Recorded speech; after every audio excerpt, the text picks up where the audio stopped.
Good evening, everyone. We are finally back doing some Seablock after a lot of burnout and a lot of speeding up time to fix some problems. As you can see, our only alert right now is that our train's out of fuel. Our one train.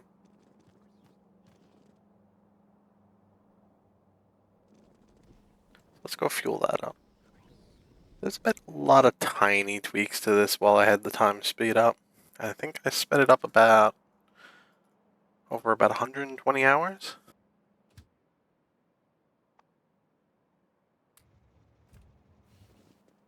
And that was to get rid of the module deficit, because everything I designed with module 3s, it set a backlog, and that backlog was just never fixing itself on its own. At least through actually playing. So we kept this whole thing fed. And we actually have a stockpile of modules now. So we can actually finish playing this. We can actually progress. And I have to see what else broke in the base, because a lot of stuff very slowly broke and wore itself out effectively due to not paying attention to anything in the base for 100 hours. So we're going to go take a walk around the base for a bit. Because this is the whole base. It is a mess. Some stuff that I did off stream was we did swap out all the bots. They are now all fusion bots. They don't need to recharge. They just constantly move around. Which was an annoying process. I had to basically blueprint my entire base, remove everything except the roboports from the blueprint. Hey Null, how are you doing?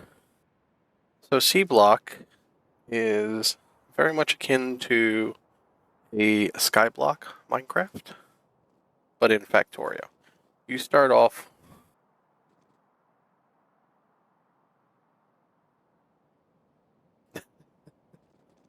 yeah, keyboards like to lie sometimes.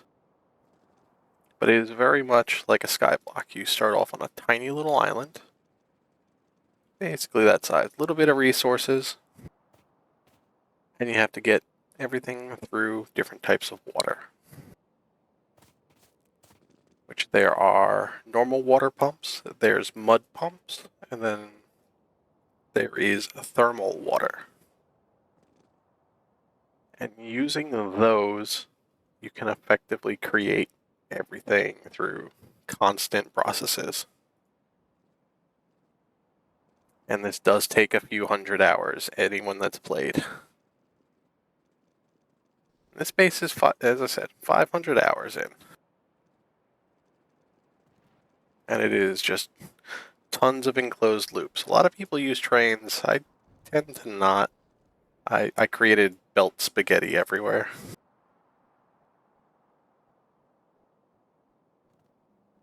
But everything usually starts with an electrolyzer. You take water in, as we can see here.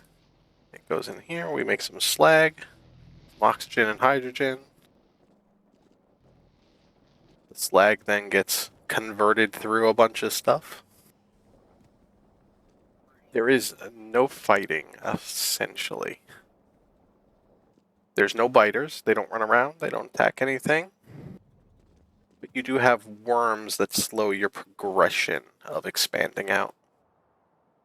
But you're also using that slag, you're crushing it down to stones, and then turning that into more landmass. That is how you expand out early on. But we've got out here, all the land has worms. But at this point, we have trivialized that with artillery batteries. So anytime I need to expand out somewhere, I just kind of do this.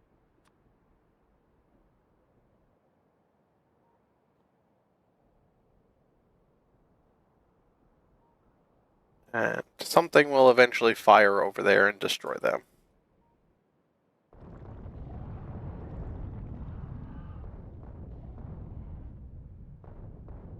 And there is no pollution calculated in this either.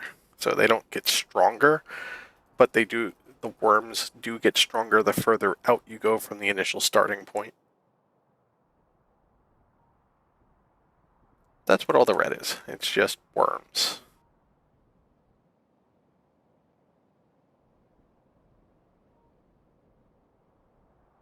They are also a supply of alien crystals, which is needed in certain tech, though we can actually go over here to another nightmare that I made, which actually creates all of the different artifacts as well.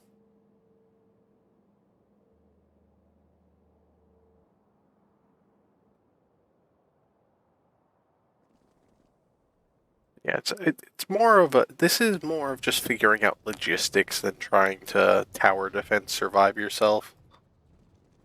It's using two popular mods as a base, and then it modified them a bunch, which was Bob's and Angel's. Because somebody figured out that with those mods, you could effectively just create everything from water, and then they tweaked it a little more, and you wound up with this mod pack.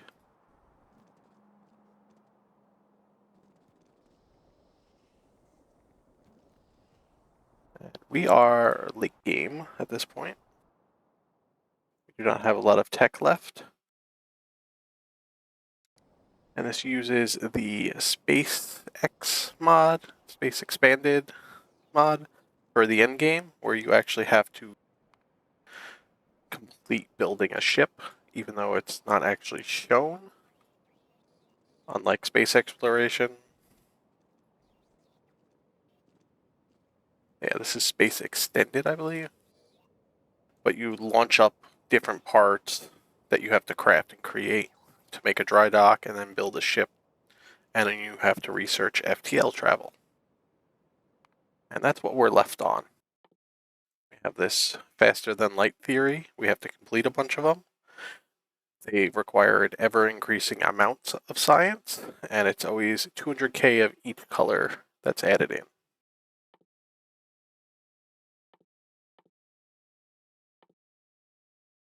Until we can eventually unlock the FTL drive, which will be the last part needed to get us off this planet. But we are currently up to FTLC, and we have to actually design out our blue science production more than we have. Plus, while waiting around for the whole module thing to sort itself out, we did finish building our dry dock parts.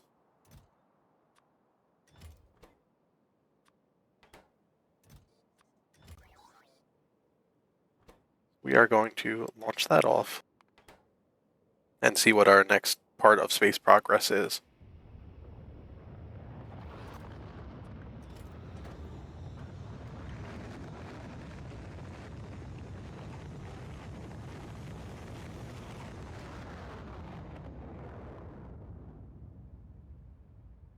I started this almost a year ago at this point, and I'm finally finishing it. I had to take a few months of a break here because it got a little too crazy.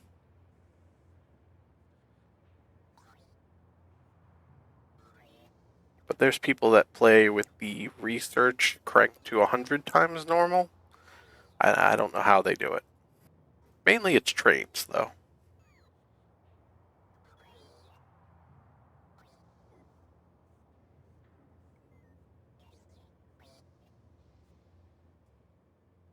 But as I said, I took the challenge of doing this with belts and bots. Our next rocket's almost done here.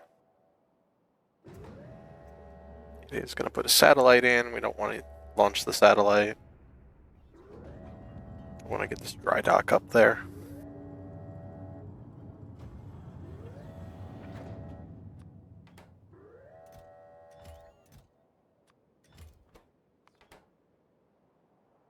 We do use the satellites to get white science. We get, I think it's about 1,000 for each satellite we launch. We are going to need to launch a lot of rockets eventually.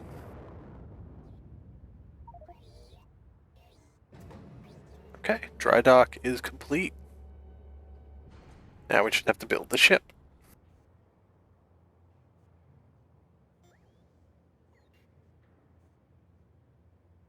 The base that builds the base. So what do we have here? We need protection field, fusion reactor, habitation, life support, astrometrics, command, fuel cells, thrusters, hull components, and that FTL drive. So some of these we should be able to just set up.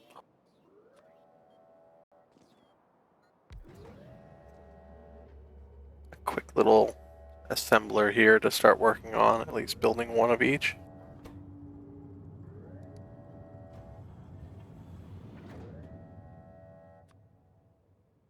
Needs 100 of those. I'm gonna have to set those up too. Oh, good thing we have this whole area set up for crafting things. I actually have to craft each tier of shield.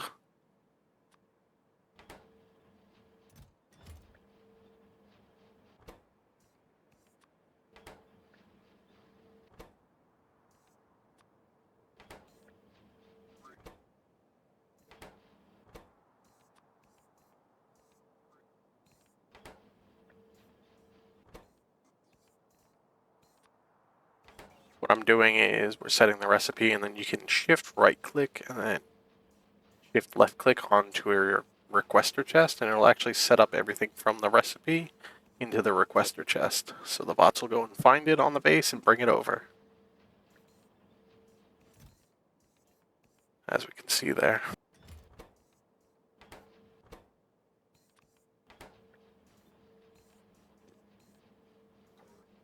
Now we got that set up.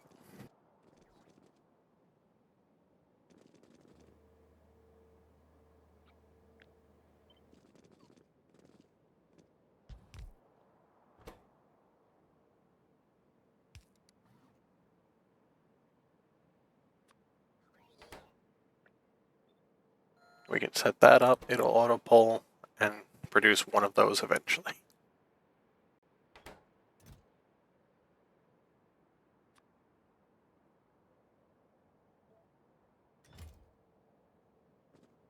That's the other thing this mod does have, because of everything, the expanded tiers for all equipment. As you can see, our power armor, a lot bigger than the base game. A lot higher mark tiers for all the bits. Which does let us go and do some crazy stuff. Which, the walking speed is, as you can see, pretty fast.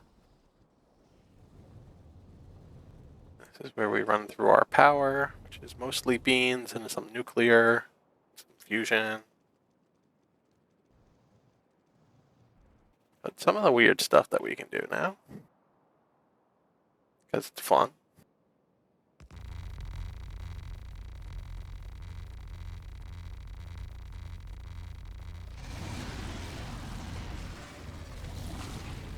Is we can just kill the bot, all the worms. They can't do anything to us.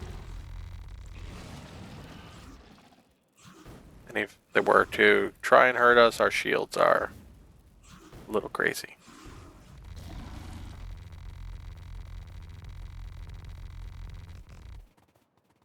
As I said, you'd see it everywhere out here, is all the little alien artifacts, but I produce them as well, so I don't really need to pick them up anymore. Even though we keep a bunch on us for crafting.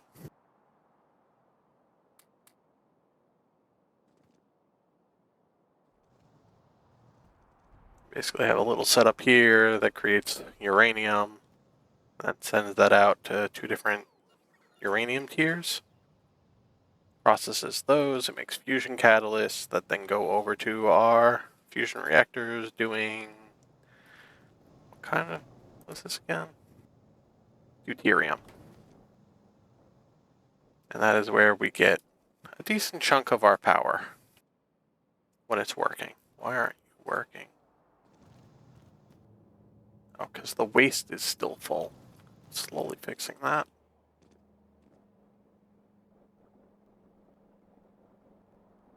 Okay, we need more catalysts over here.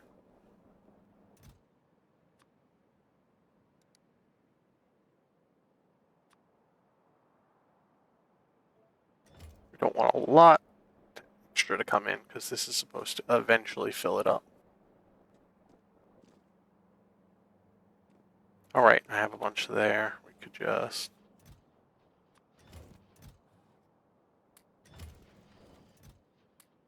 do that and it'll be fine.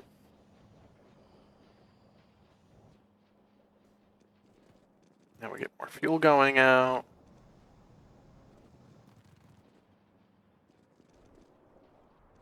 We have our crazy deuterium loops. It's such a weird setup. But we're basically taking hydrogen sulfide and throwing more bits into it to get heavy water.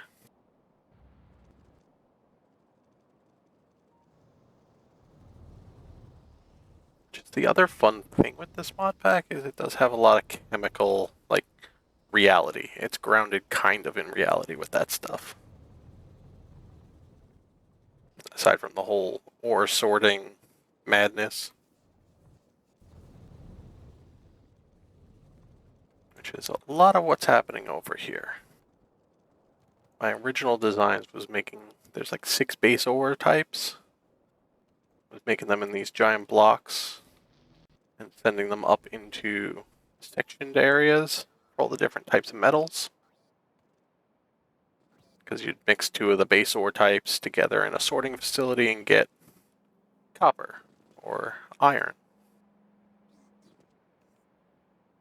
And then that would go through a bunch of different refinement steps, eventually leading to plates.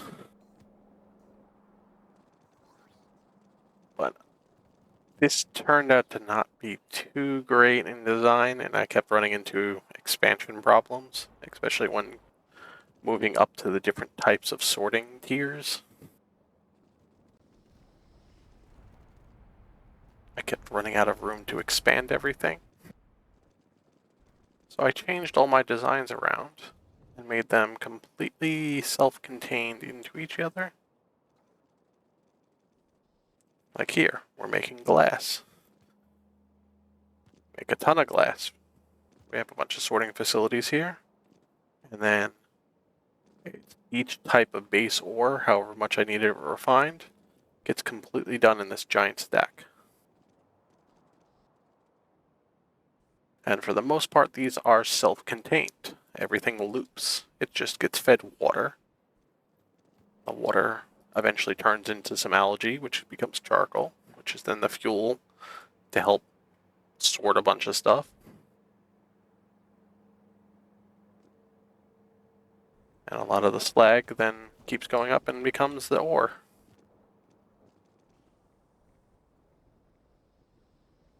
So, a lot of engineering, a lot of design.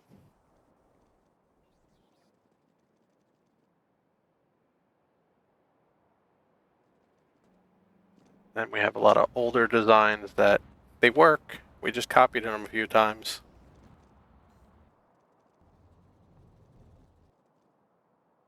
And then there were some more complicated ones, like chrome is the last metal that you make. And it is up here. I have a completely separated thing that is just chrome. Because originally you have to do chrome and platinum kind of together. And then you can just do chrome, but it also makes a lot of iron as well. And that's this up here. We have a ton of these little facilities making a bunch of crushed ore. It gets processed up, moves all the way up here, and we get some chrome. And then we have a ton of overstorage for iron. And because we actually filled up all our storage for chrome up here, the iron hasn't really been moving. Because chrome creates 4 extra byproducts. Everything else does have some weird byproduct ways, but eventually you can get it to where it's just the one ore. Chrome is the only one you can't do that with. But all the byproducts have a ratio that they can all turn into just iron. And that's what this whole mess does. As we can see it in action.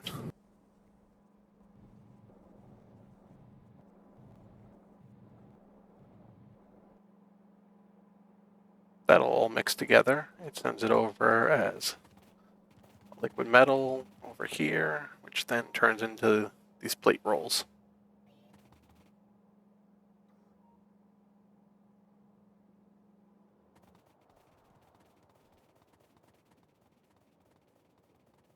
I think this all started from just a tiny little block and a few electrolyzers, crushers, and a lot of handcrafting. I'm also running a slightly older version at this point. There's been a lot of tweaks to the early game since. It is a little easier. It used to be a lot more grindy because you were balancing your power output going into making more metals or making more land. You kind of had to balance that early on. Otherwise, you were stuck waiting on land to use your resources, or you had a ton of land and no resources.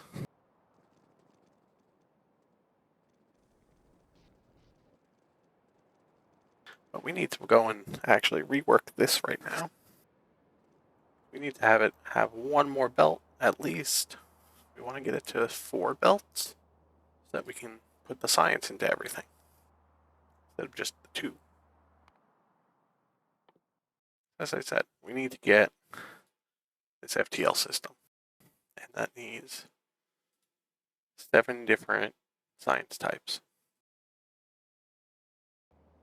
So we are going to need 4 belts to supply all of our extra research. So we're going to have to completely rebuild this area.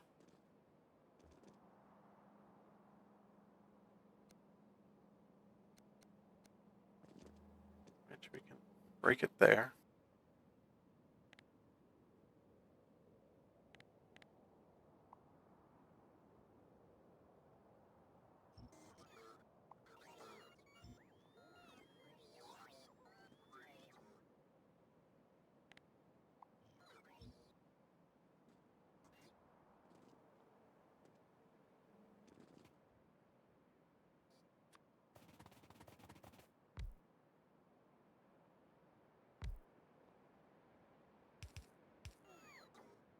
So we're going to have to put 4 belts.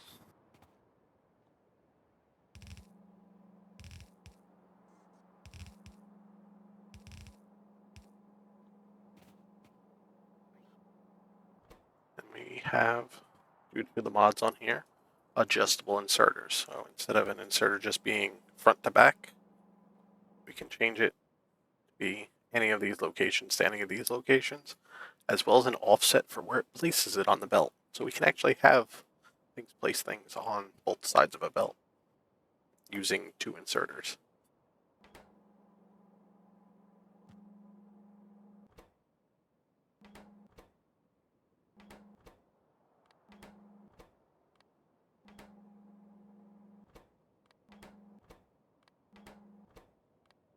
So we can have these ones grab those belts, and then we had to have this one back a little bit.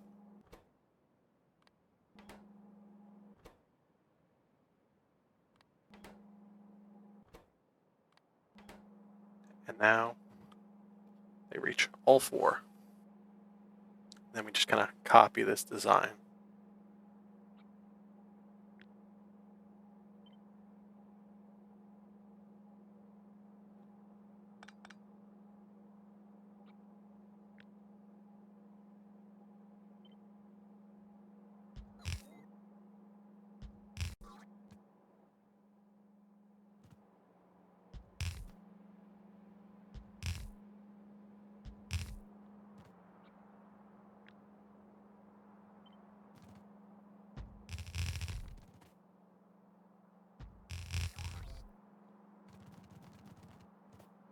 We have that, so it's constantly putting all the signs up on these, and then we'll just keep setting them up this way.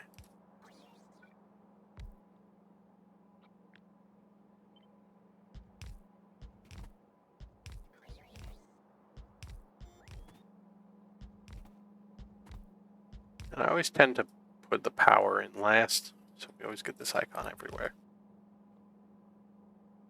Which, raven-haired was the one. Pointed out it looks like a duck. Which led to that emote.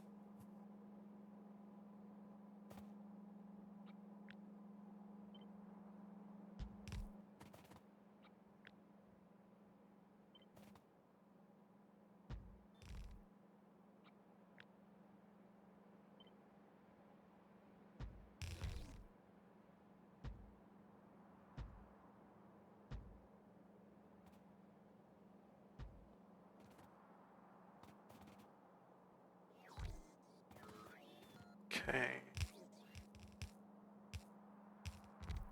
So my whole little building facility will slowly make more inserters. And also slowly fill out the rest of these. Get some power set up.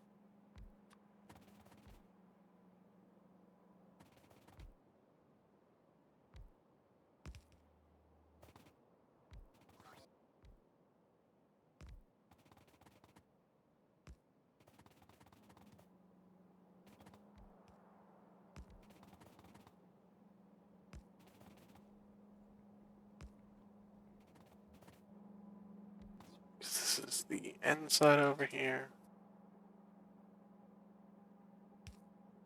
Clean up the belts a little bit.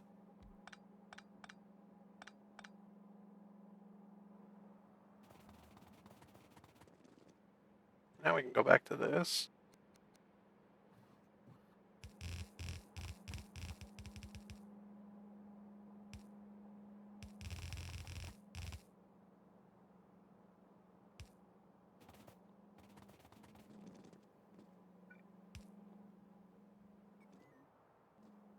There we go.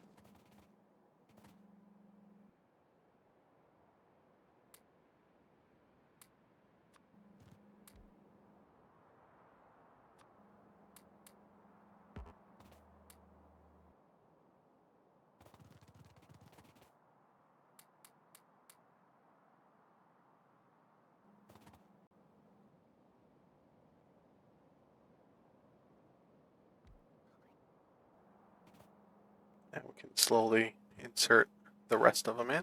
This will fill everything up. Should probably get the belt fully moving a little faster.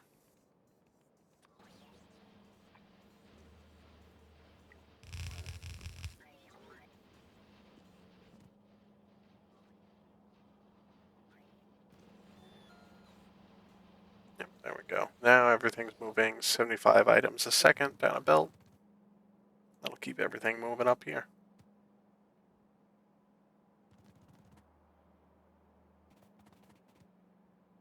There is one tier better for the research facilities, but that's a lot of resources, a lot of power, though it does let us put productivity modules in.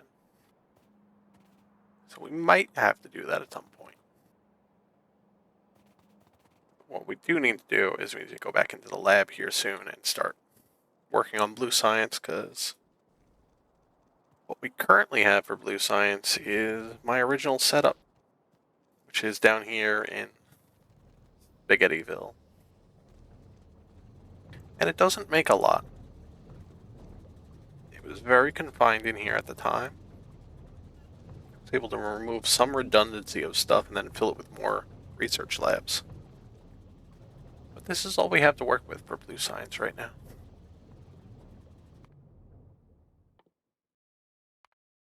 But we are going to resume doing this research.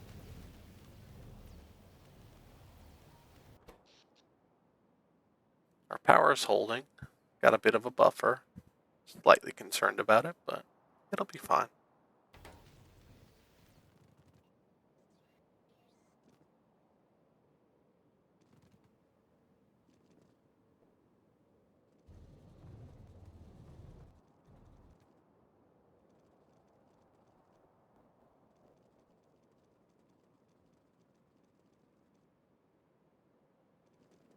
the red and green signs, so I was able to make these nice tiny little designs for them. But everything beyond this is going to start getting larger. So we're going to pull up the nice little external program I use for figuring this stuff out, Foreman. We're going to have it up on screen like that. So nice flowcharty drag and drop kind of system for figuring out ratios. So I can go through here and we set up the different, how many of a building we need. So my overall goal for each of the signs is to have 22.5 a second, which comes out to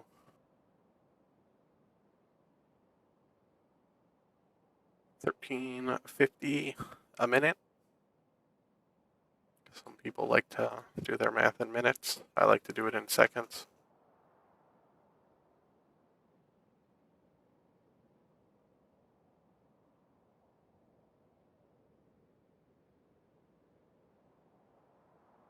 So that's our goal.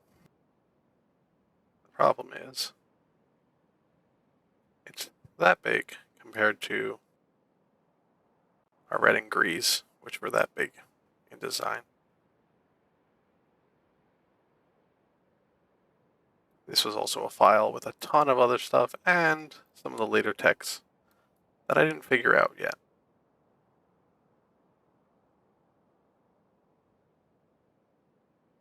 So we're going to hop into the lab, which is another mod that I have on here.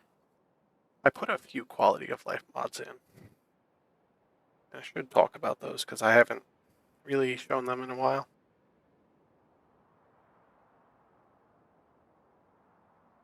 So you can see there in chat, it's the base Seablock mod pack. And I had a mod Tani start, which gave me some really cheap modular armor and some bots early on just to help out. Bottleneck is the mod that gives these little circles on everything. They'll be yellow, green, or red, depending on if something is running. Something can't run because it's full. Or sometimes when something is empty, it'll give a red. Which these flare stacks are just for burning off excess stuff. So they're going to constantly show red, or like this is just not getting enough stuff into it, but that's probably part of the design with that ratio of everything. But it's good for checking out when I'm making a new design if everything's working right. Factory search is basically, I need to find something. Where's it being produced? Where's it stored? Is it on the ground? Help find things, because things get lost in this space. Blueprint Designer Lab, it's basically a creative mode. So I can quickly hop into here. We don't actually have a model. And it's all creative building, testing, and this is where I set up a blueprint. So I'll design it in here and then put it into the actual game. GDIW is gosh darn it water. It creates a bunch of extra recipes, which are any of these ones that have an R on them, because it swaps where the liquids are on the actual building. So you can actually make things that are symmetrical and look nice. And then belt visualizer, pipe visualizer, rate calculator, are all good for calculating stuff. We're trying to debug something and figure out why it's not working. Rate calculator, you just kind of select an area of stuff. And it gives you a breakdown of what's producing, how much, if there's any deficits.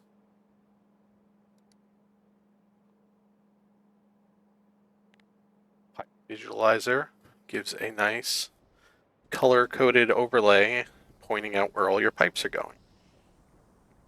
It's good for some of these designs and all the different liquids and metals going through everything.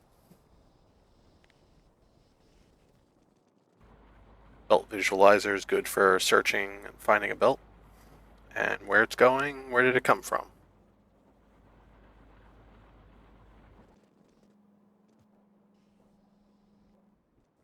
And And you can also check the two different sides of the belt to see where they're also coming from or where they're going. Very useful for tracing back something in a spaghetti mess. And then we have squeak through, which just lets us walk through buildings. Not all buildings, but most. The biggest problem is these little groundwater bores, which don't need an actual hole in the ground to pull water, but they only pull a small amount of water. I can't clip through them. I get constantly stuck on them.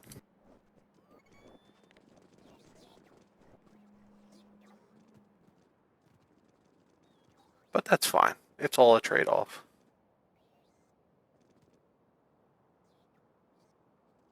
Yeah, a lot of those quality of life mods I didn't start with when doing this. I think I started with Tiny Start and Bottleneck initially. Slowly added the other ones in as I played.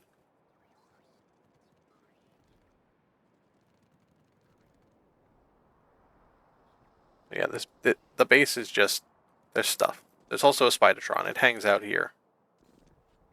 There's also a car somewhere. I gave up on the car after I kept taking out pipes and belts and other things. I think we parked it. There it is. It lives there now, because if I move it anywhere, it's just going to break something. And we have, it's hard to see what these are. They're just giant warehouses. They're part of the logistics network. And they hold a lot of items, and they've collected a lot of items. This is the lost and found. If I ever tore something down and it didn't know where to put something, it winds up here. And it might eventually get used. Or it just lives here for the rest of the game.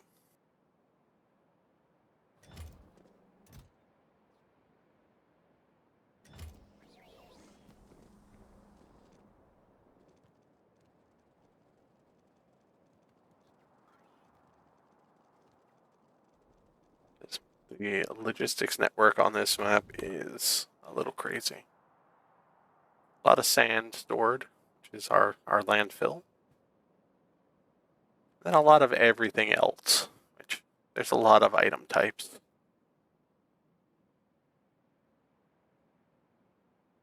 A lot of items.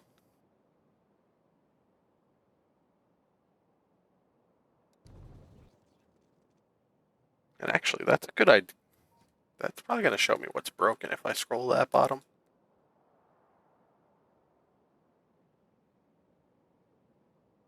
Not everything, though. A lot of this stuff is not things that I keep production of. Yeah, we'll keep finding stuff as we go through here and fixing things that aren't producing anymore. I did have some problems. Apparently some of my blueprint designs had a belt backwards somewhere, but it still worked for like an hour before it stopped working. We're also up to 16 of the fields. I think each field needs 2 of the previous. So we're basically waiting on these to get made.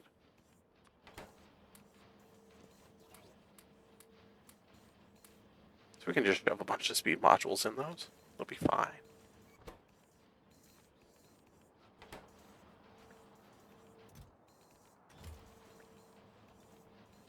The other thing that doing the shift right click on and then left click onto the requester chests like that is it does calculate the production time.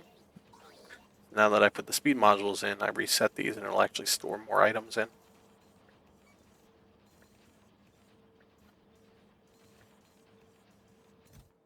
It helps calculate for the production time of it.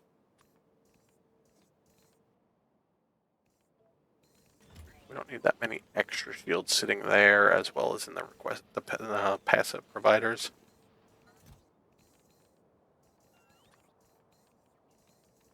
That's just going to be a bunch of wasted resources later.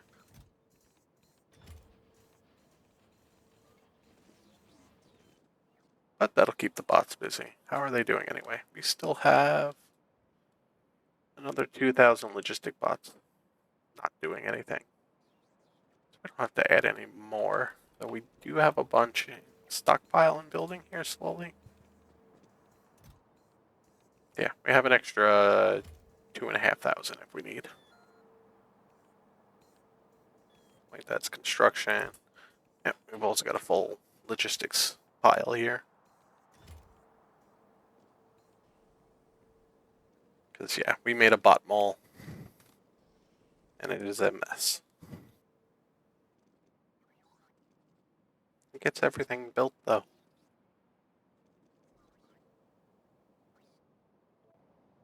So, back in here we go.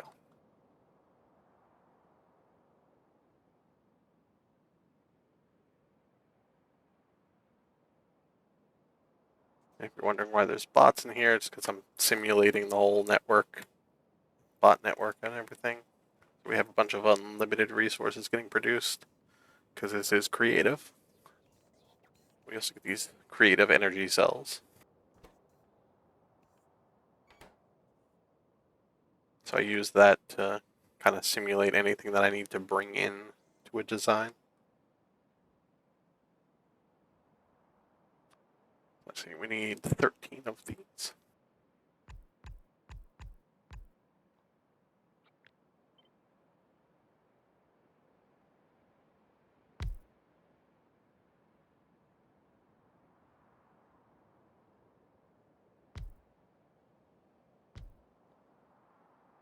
Do something like that.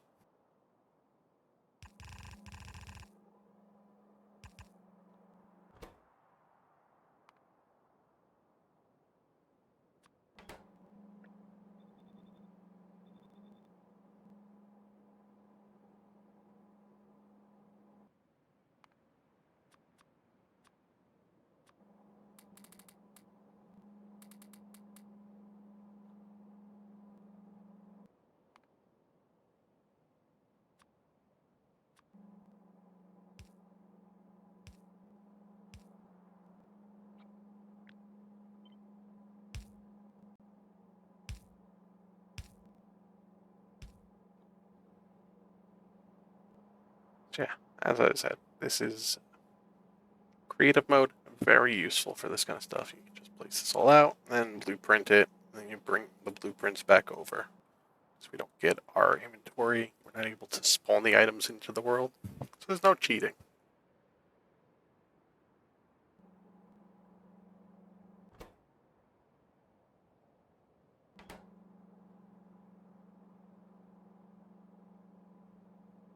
Okay, so we're gonna need about 13 a second of each, which will be fine. A lot of these designs that I made were also back when I didn't have the green belts. But if I was trying to fully fill the green belt, this would be crazy on the number of buildings and probably overkill.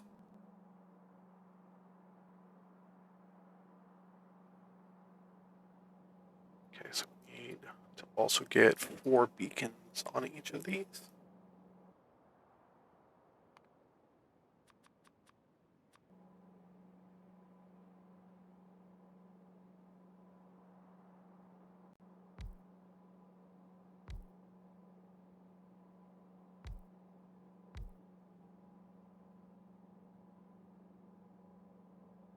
Oh, we should be able to do it like that.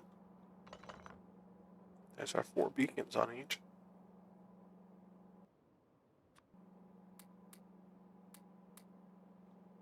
Then, no. Remember how to build things in this again? No, we need to do our inserters there.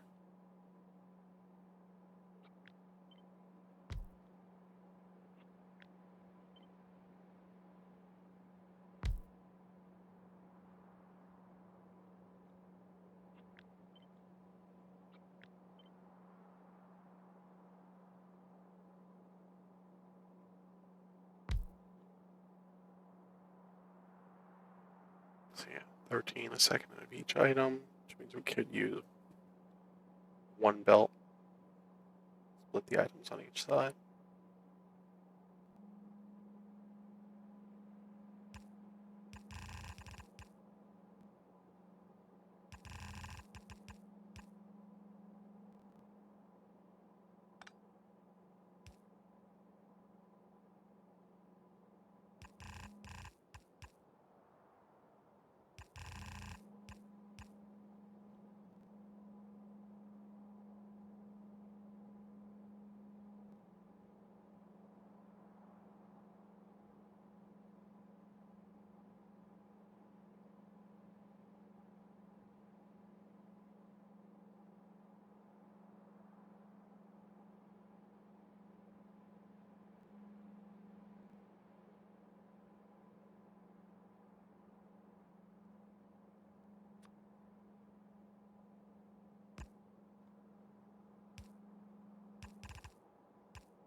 I got a cat invasion. Give me 1 second.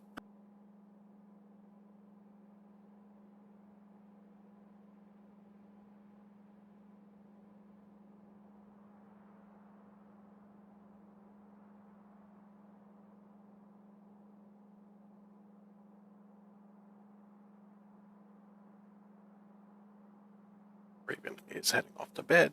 Open the door. Cat came in.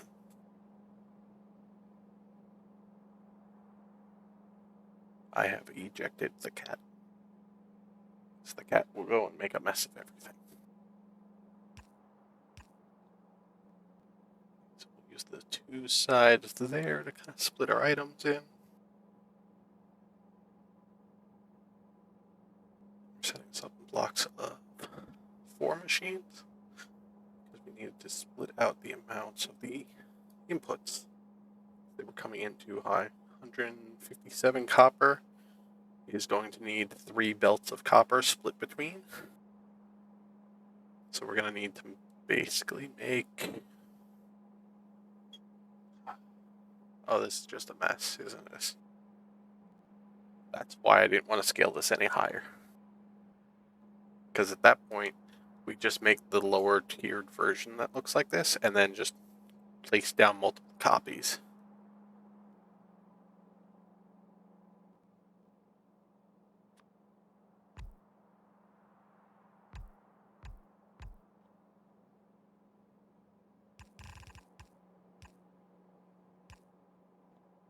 This one also makes this copper waste byproduct that we'll have to sort off of it.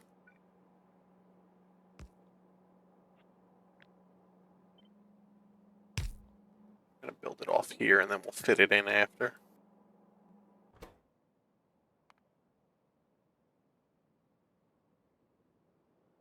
Atomic sensor array.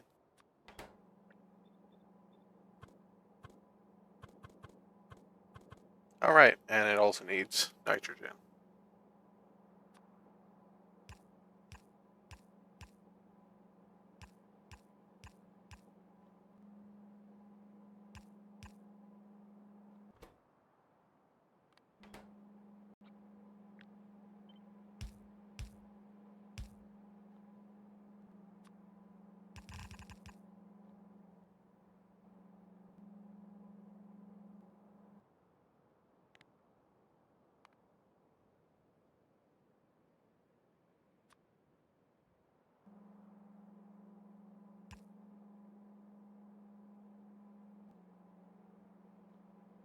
So we put that there, and then we can put in... This is the one that pushes it out. Active provider chests. Remember, right, those will force it to go out into the network somewhere.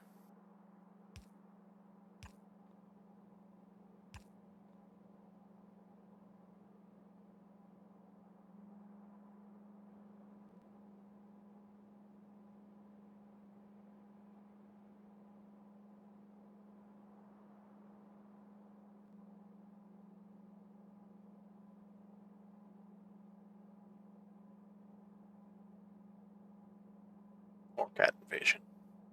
Contained this time. Alright, so this mess... Advanced circuits isn't too hard to do. And we can do something silly with it. I think we're going to do a little bit of silly.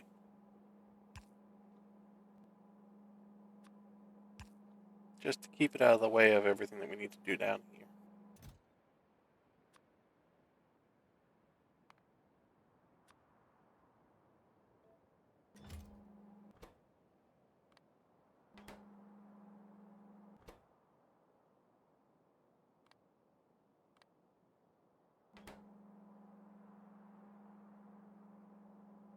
So we do that, and it'll swing around there. It makes use of a little bit of dead space on that side, keeping this nice and compact.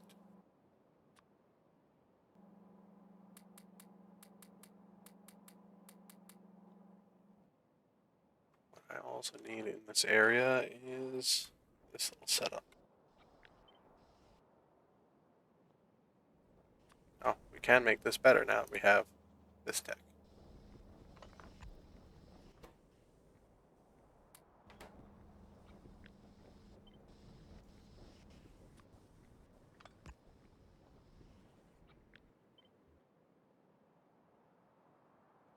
We need the logistics network to be a little closer to everything we're working on, so it'll actually keep things stocked.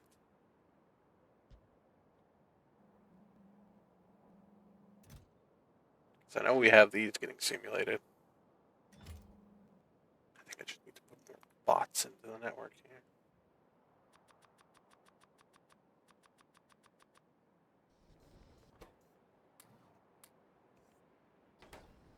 Yep, they'll go do things.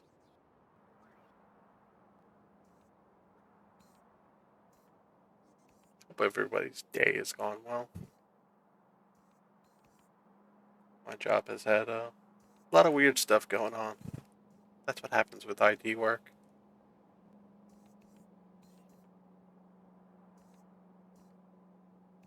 Okay, so we're gonna need nitrogen. We'll wait on. We need these 3 different things coming into each of these. Copper is going to need dedicated line on each. That's going to get split off weird.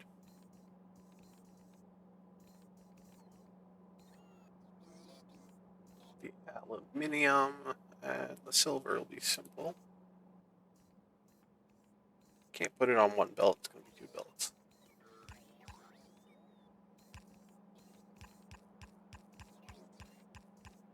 We're basically going to be sending everything over like this, or just spread this out a little bit.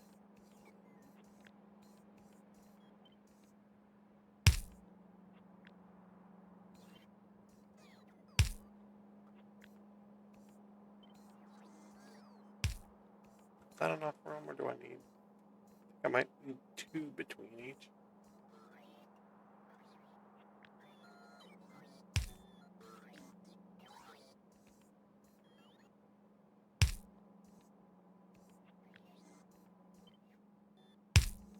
That'll work. This will work fine.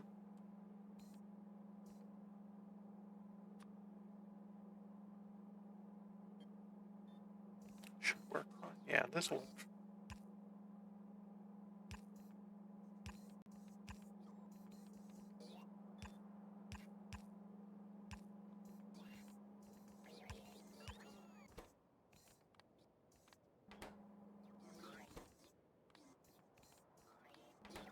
So thanks to that, we can pick up from the side of it an inserter and place right in there.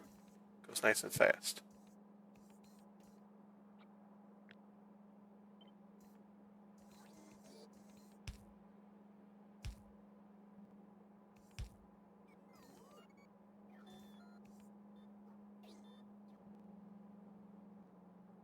This whole bottom area for a lot of copper.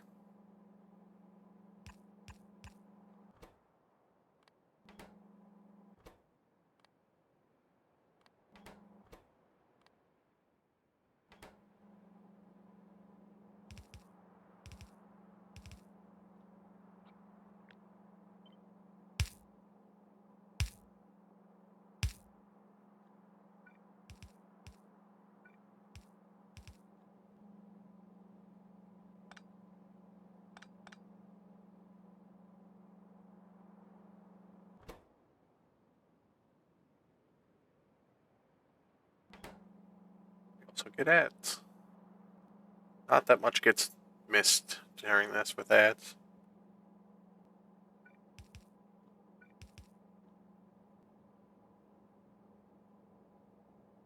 Okay, that's nice compact setup. Now we need to get all of this set up.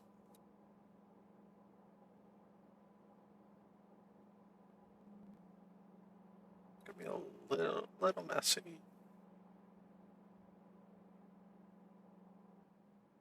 Should be fine though.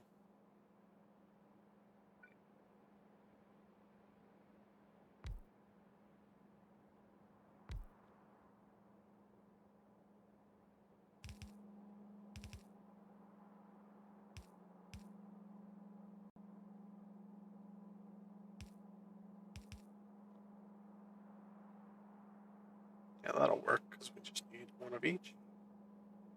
We need 2 beacons near this as well.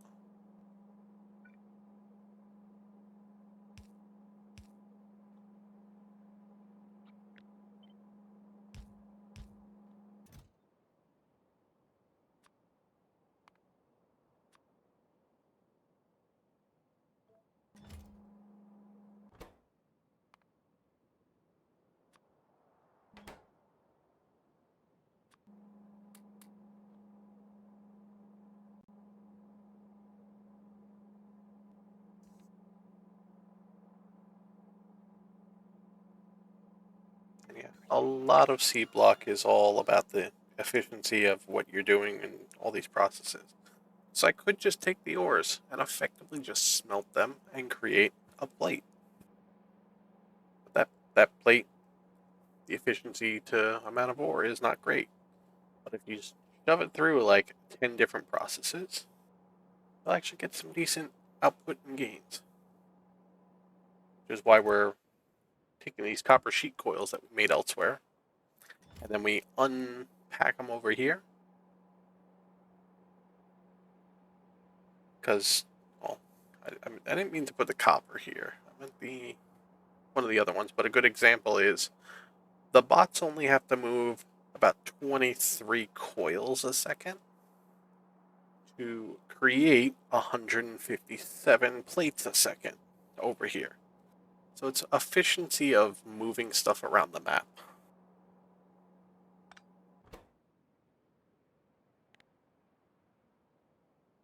So that's supposed to be aluminium.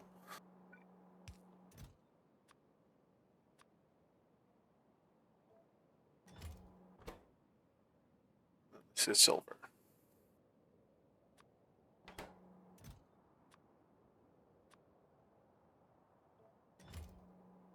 So like silver is 1 second. Just a little bit of a sneeze. Silver coil sheets is about 4 a second to create 26 plates a second.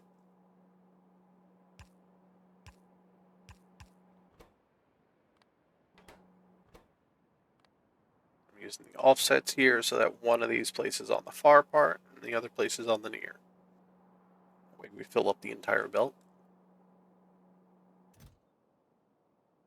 And I don't have any of that in my fake network here, so I need to go and add that.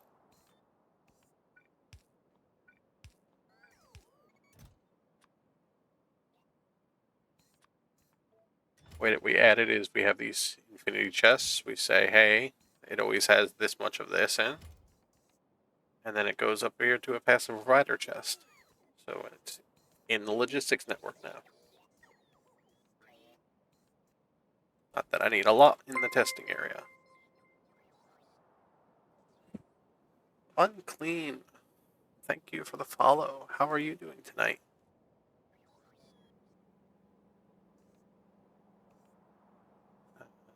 No, thank you. Bye bye. Bye.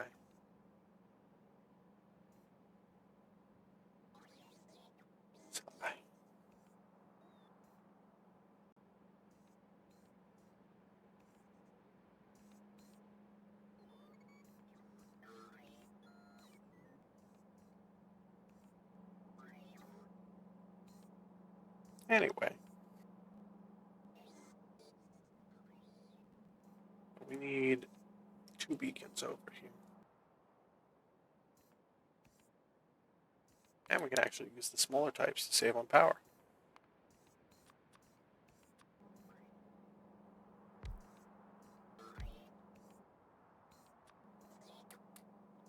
We use the beacons with speed modules to counteract the productivity modules slowing things down. Because we can only put the productivities in the machines themselves.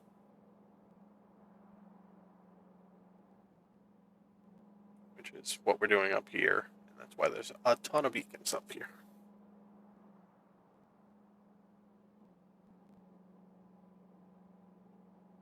So we still have to remember, that's another thing that Seablock starts doing is when you start making these large builds, you have to be careful of the pipe throughput.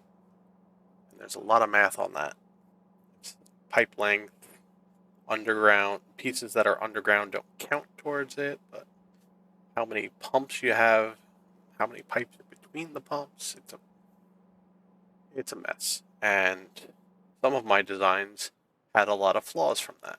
I don't know if I have them here to show.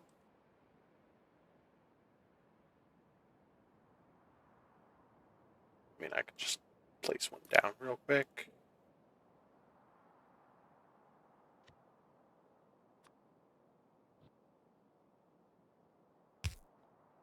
Like this whole design, the pipes in here are pushing so many materials around so fast.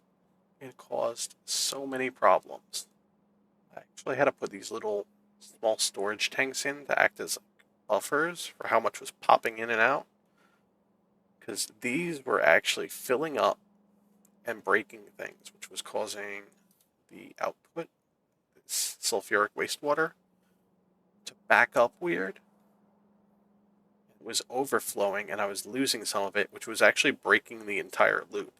So it was like 4 hours after this thing was running, that slight little trickle that was going up there that shouldn't have been completely destabilized the thing. It was a mess. And it took me forever to figure it out.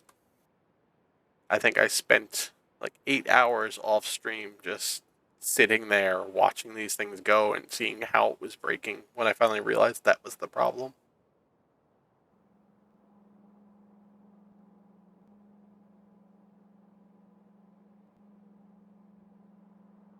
Okay, so for copper, 2 machines, 3 beacons, and we need to get them all outputting onto these. Dude, over here.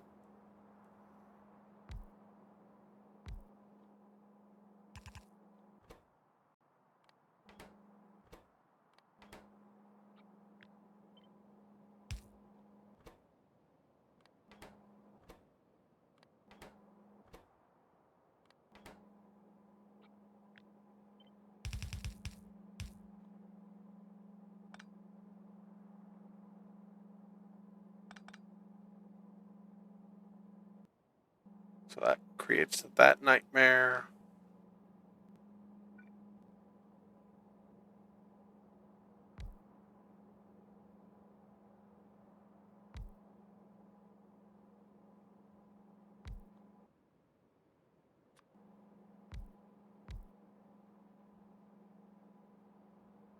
Oh, and that's actually reaching up here.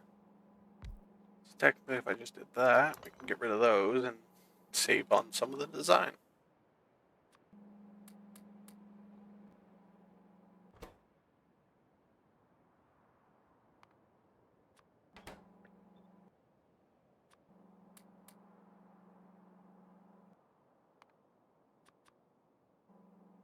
If anybody has any questions about this base design, any weird little questions, Factorio related, always up for helping answer it or showing you parts of my base, how certain things are handled.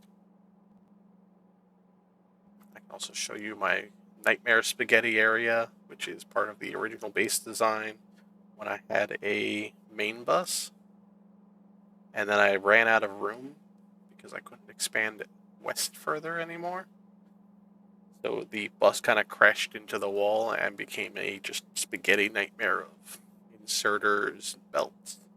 And it still exists and it's still producing materials. And it's scary. And I'm too afraid to touch it because if it breaks, I don't want to have to fix it.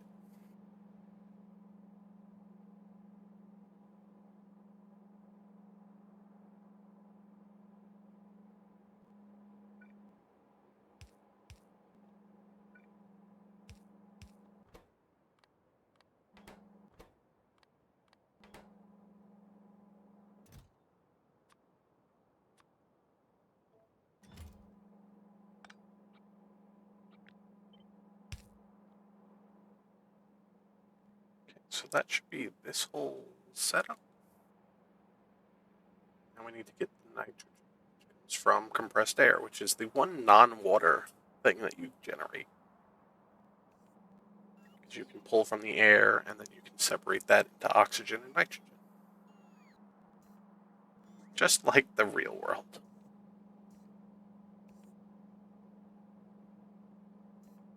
That is a chemical plant. Place here.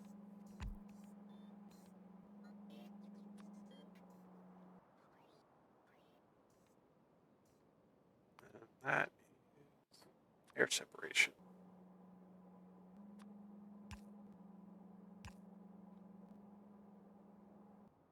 Do that, and then we also get a flare stack. Because we don't need the oxygen part of it, we just vent that back off.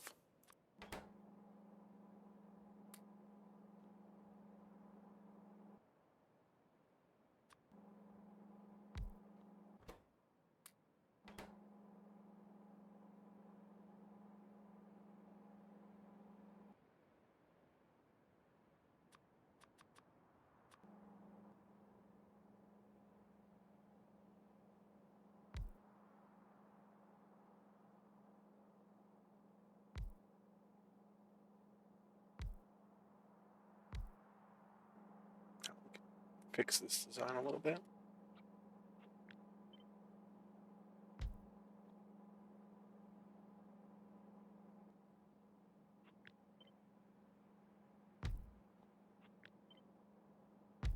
A little more compact.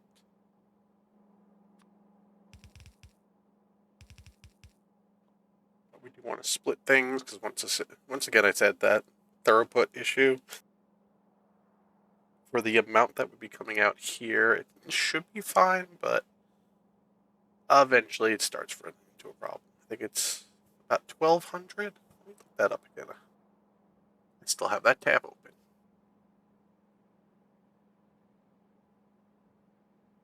At 1500 units a second, you can get 7 pipe lengths before you start running into problems. A good general safe spot is about 1200 units a second. You can get 17. You want to try and keep it around there. And then like 1000 is 200, so it's got some weird formula craziness to it.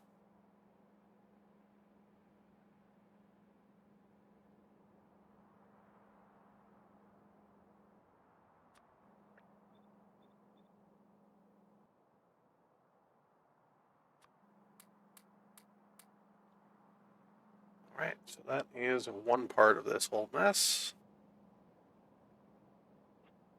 Pick it up and actually place it over here. We are placing this part.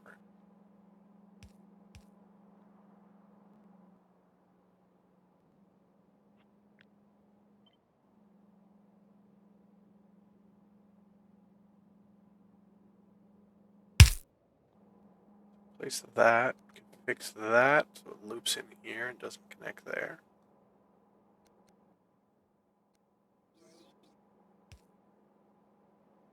And then we do that, so it just goes on the one side of the belt.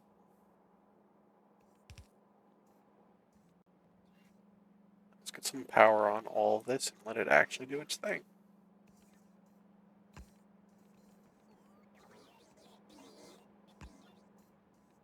We see half of this fill up once we get that.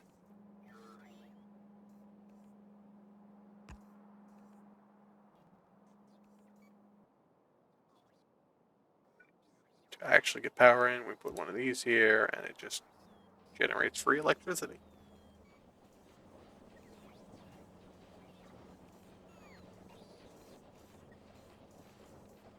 And everything moves at a crazy rate.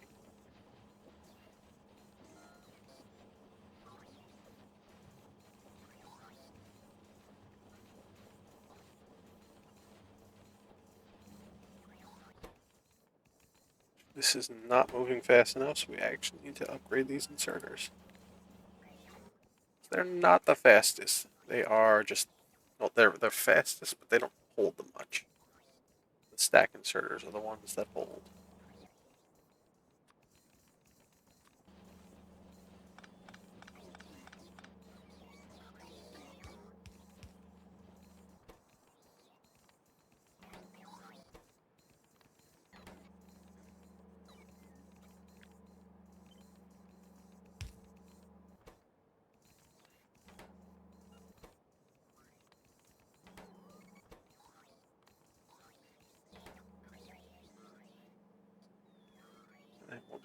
reset of this.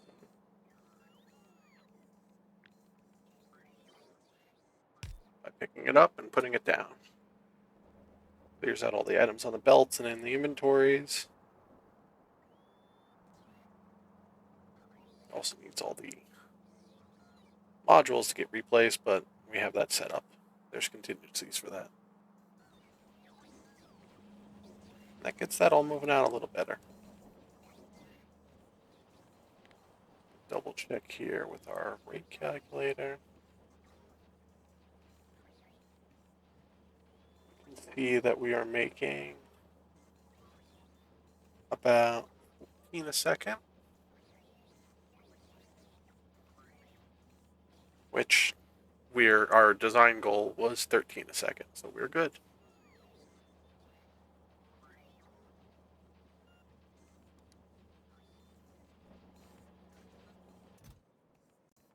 Biggest problem is this guy, getting rid of this. I forget if the active provider yeah, it sends its content to the logistics network. So that should eventually go off to where it gets reprocessed in my base. It basically turns back into a bit of copper, but designing that looping back into this stuff is not worth the design here. I actually have, coming back here to my main base, this little area here that takes in the two different types of wastes. It definitely takes it from somewhere else in the base. I just don't remember how I set that up.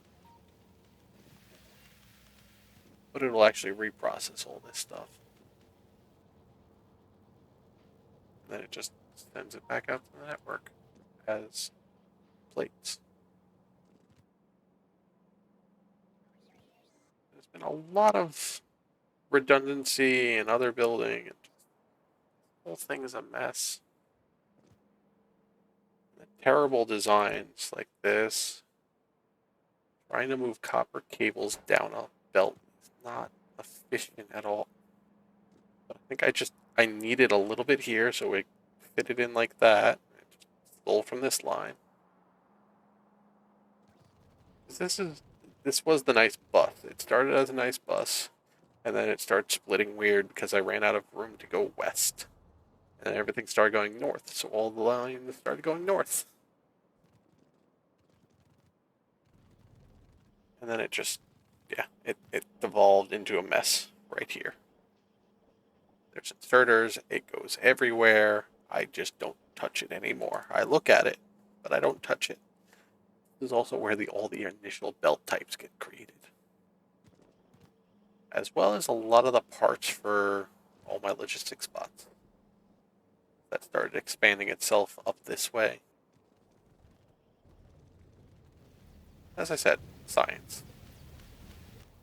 Which we are still working slowly on our FTLC. We are at 9%. It's going to take forever with this setup. Because my blue science here is eventually going to run out. That's why we're building what we're building right now. I figure I should be able to finish that tonight.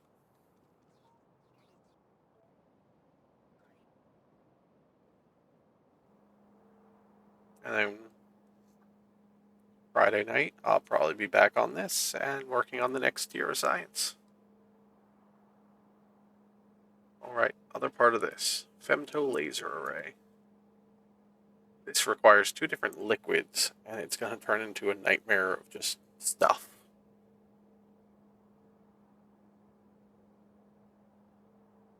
I'm going to start mostly the same here. 4 items. Some nitrogen, but not as... Oh. I designed it with the same nitrogen that's on this, on that. Huh, okay. Do a little bit of a change around here.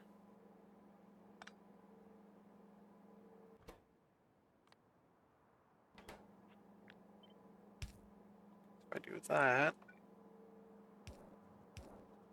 do that, and now the nitrogen goes over there.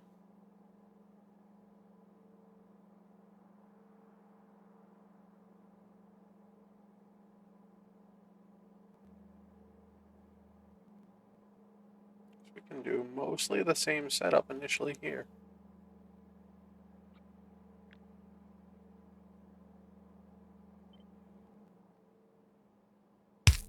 Just flip it around.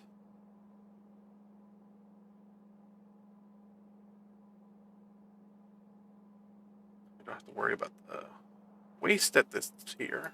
Comes down here. And then also over there, because the whole thing's a mess.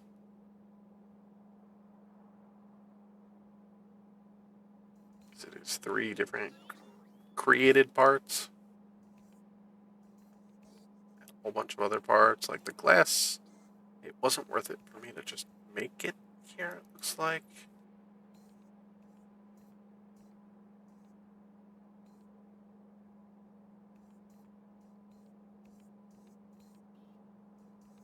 Right, because it's 10 to 1 for the ore, so it's not worth it to make the ore.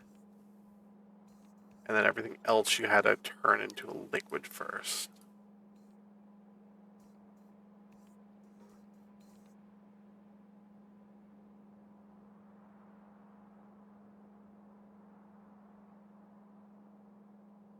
Which, yeah, 12. What's that come out? 1243, so it's 9. So it would be 12 items getting mixed for 9. I'd have to do one of the more advanced recipes.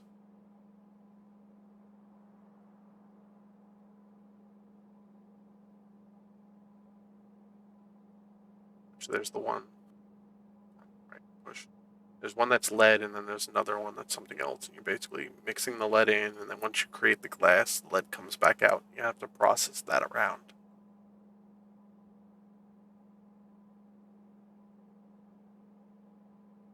And then there's one that uses nitrogen with some tin doing the same thing. The tin gets processed weirdly, and you just keep unprocessing it and doping it in.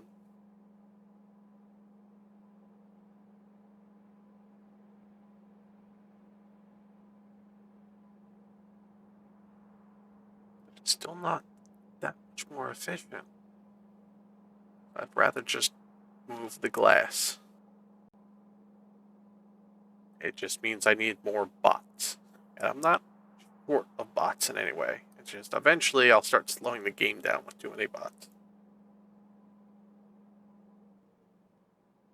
Which I'm still surprised I'm running at 60 FPS UPS. I can get the game to go about 2.2 speed. If I pop back out here and we actually bump it up to try and go 3x. See, we only hit about... Oh, we're not even hitting double anymore. Because I started the research. It starts more stuff going. That would do it. Plus this whole shield production thing. That's also eating up resources. And logistics figuring and bots moving about. We're slowly moving, using more logistics bots. We're going to have to place more of them soon. How's this going? We actually got our protection field.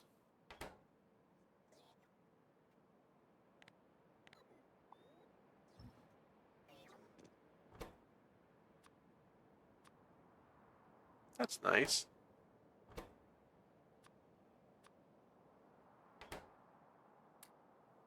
We'll still probably need more shields at some point. Let's launch this up.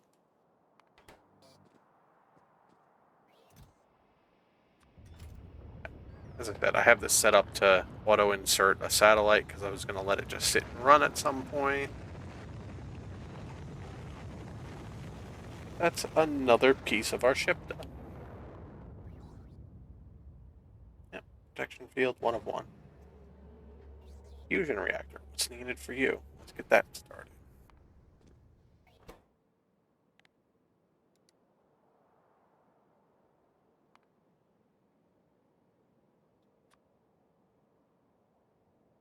$50 portable fusion reactor Mark IVs. Okay.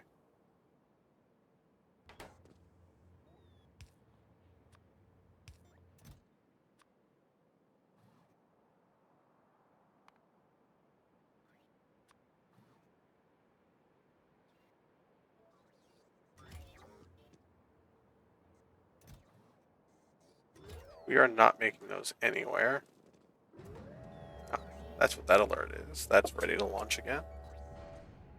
We'll send one satellite off right now, just because we need to keep stockpiling white science.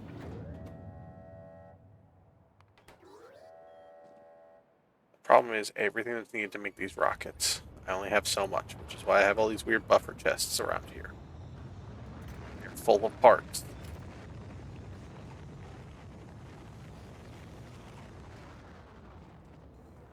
But let's go down here. These things are just going to keep eating all my resources, and I'm fine with that. They can keep making me. Oh, they're making. That is going to be a problem. We need to stop these.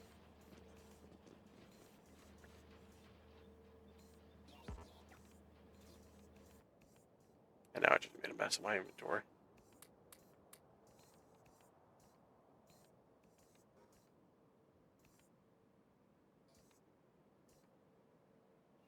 Not as bad as I thought.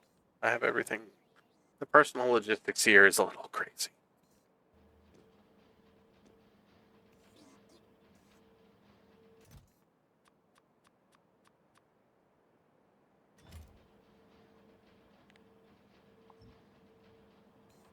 What we're going to do is we're going to let the logistics bots clean up this mess.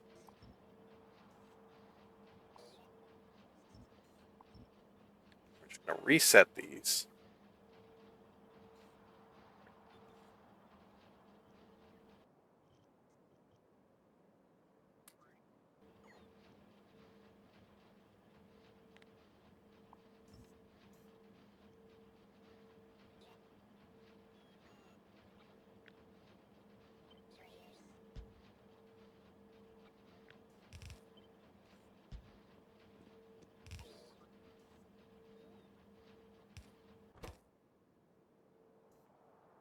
And now we'll start building our reactors.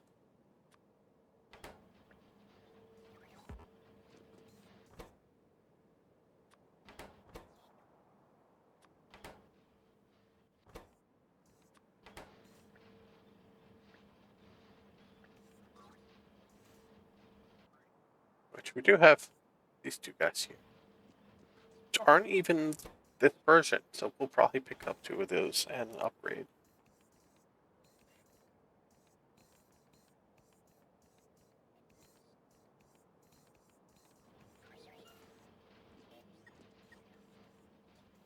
Yep. Hello, bots. Do your thing.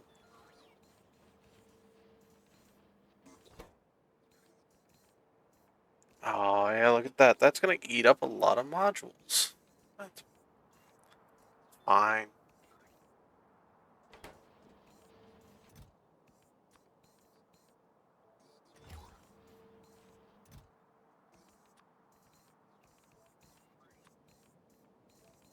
That's why we do want to at least go in here and reduce the amount of those that it's stockpiling.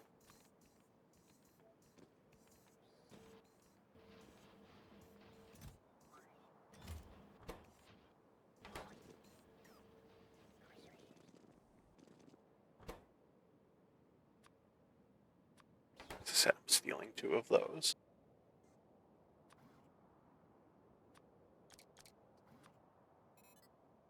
Our nice Mr. Fusions. Mr. Fusion inspired, much like our tiny fusion reactor, which is a tiny little arc reactor, probably made with a box of scraps.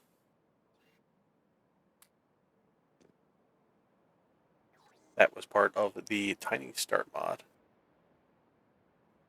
Gives you this as a tiny starting power source. It's not great, but it was good enough for early game. Didn't let you do anything too crazy. Actually, the Tiny Start mod kept everything really balanced.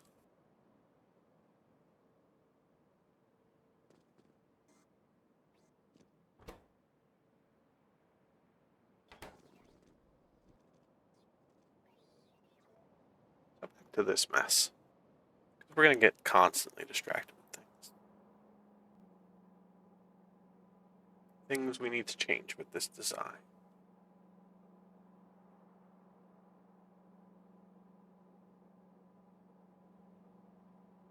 So the 4 of these, changing the recipe over. They still take that in, we don't need that. These belts actually need to get swapped to the other side.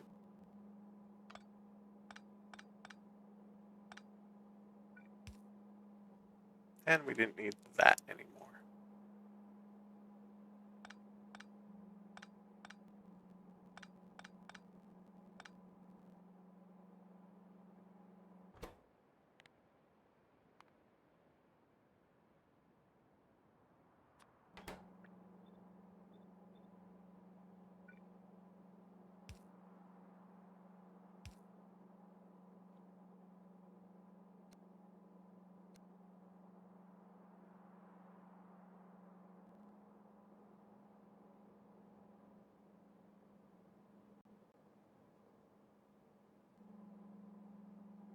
Okay, so we got those, and then we can just have one belt across the bottom for the other part.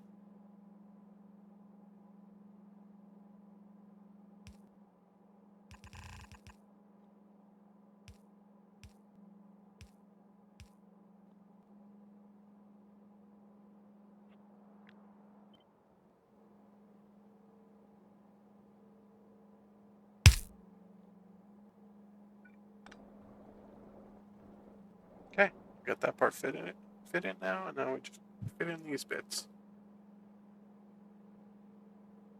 As I said, flash fuel becomes the problem one because it needs fuel oil and naphtha. There's no easy way to get either of those. We're going to work on these 2 other parts. We'll probably design them up over here, just like we did with this. Just a little larger, and then we are going to make a giant mess down here. Because that's what this is. Because I'm trying to keep everything contained to this setup. So there are parts I could technically just bring in with bots, but we're going to design this. It's going to be a good reminder of how to do this stuff. So, as I said, I burnt out on this a few months ago. And I had to take a serious break from it. I wouldn't be the first person that did something like that. But I do have my 1-year affiliate anniversary coming up soon. I want to try and finish this before that. Because this is what I started. I started doing just this. I think I streamed every night for about a month. And that's how I got affiliate.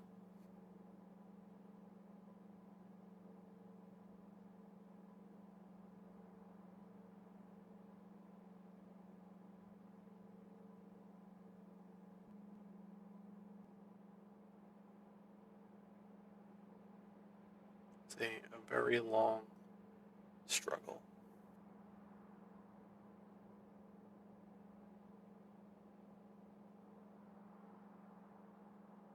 Okay, so femto laser foci, laser emitters.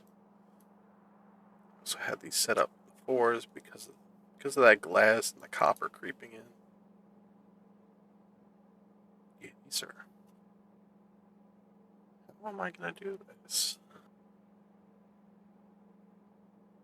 They also make this annoying byproduct. I can at least use those belts for these final bits.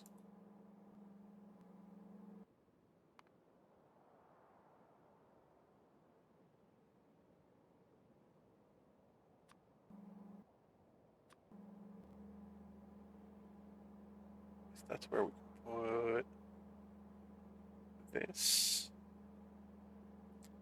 that a good spot for it? Oh, that's what we can do. We can consolidate this.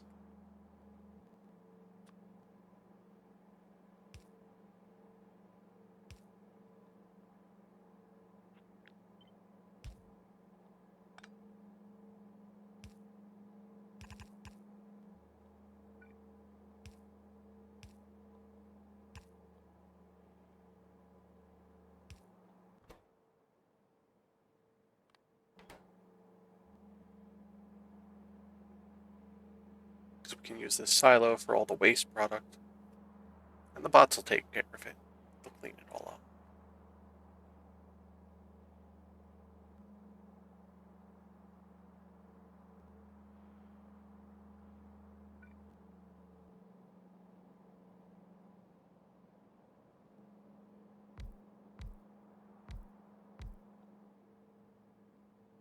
Once again, we'll worry about connecting that after we design it.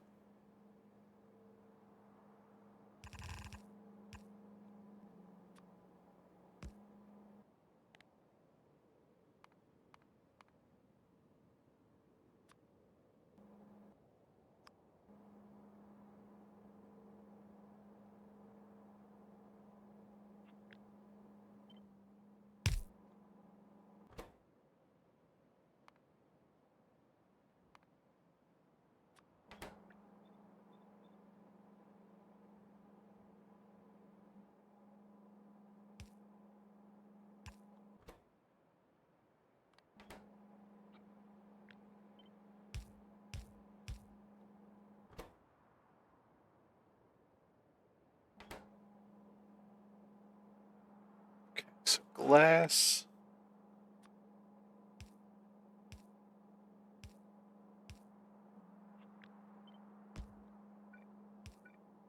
We're going to steal from our other design and just put one thing there and just make a big old mess.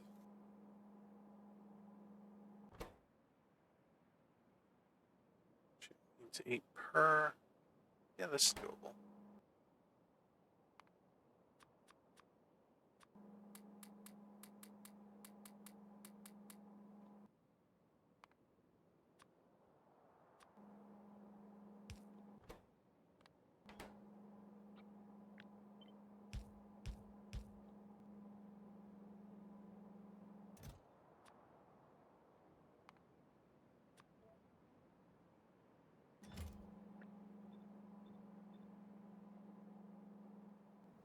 And we need to set up glass up here.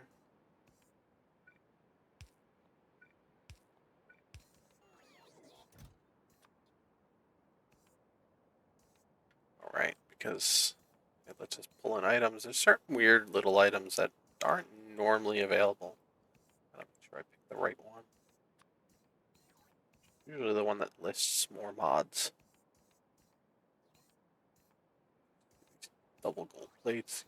Weird copper plate that's not the copper plate.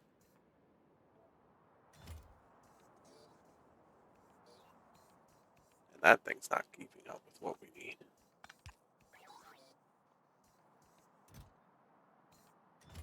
We're gonna need a lot of glass. There's one other person that was playing this. When I started, they were a little bit in. It took him 800 hours to finish this. And he streams some days for 11 hours. A little crazy. Still fun to watch. One thing that I've noticed is everyone that plays Seablock does it completely differently. Like, there's general design goals, and then you get the different scaling sizes, the different layout designs. Like I like to try and do these compact things, keeping it mostly condensed. Some people make larger things. They make little sub-modules that train everything around. It's always fun to see the different ways. So, mentioned it quick before. It is an external program. It's up on GitHub somewhere. It's called Foreman. What it does is you can actually load a profile into it. It uses the mods that you currently have loaded in Factorio, reads the entire recipe list, pulls all the icons and everything, and lets you design out, basically, anything that you need. Here, let me make it a little bit bigger, just to show it off a bit. So we can start, we'll go up here just as an example.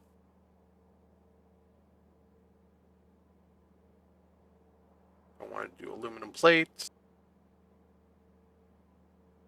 you pick your items, and then it's just, we start off, okay, aluminum plates. This is them getting produced from sheet coils. We can set it as an output, an infinite sink, and then we can use this to set a fixed amount, and we're working in seconds. So if I wanted to fill an entire blue belt, it's 45 a second. And it'll start calculating how many of the machines you need,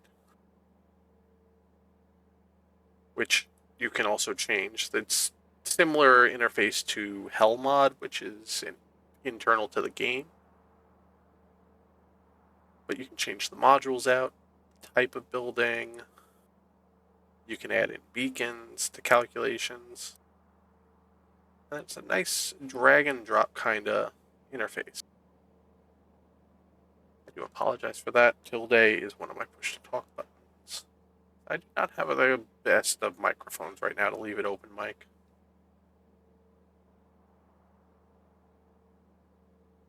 But we can just drag and drop.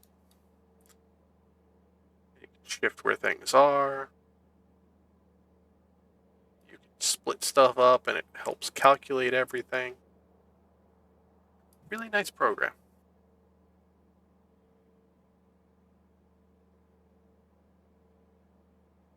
As I said, I've designed a lot of stuff in this. Played up.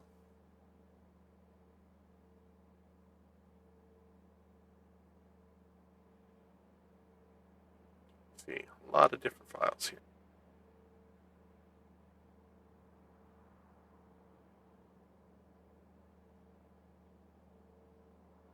But I've got some things here that are these crazy looping designs. And these are all the different ore types. This is how I designed them out.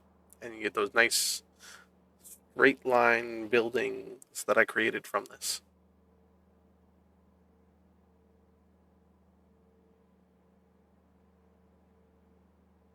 And I just have so many blueprints for it.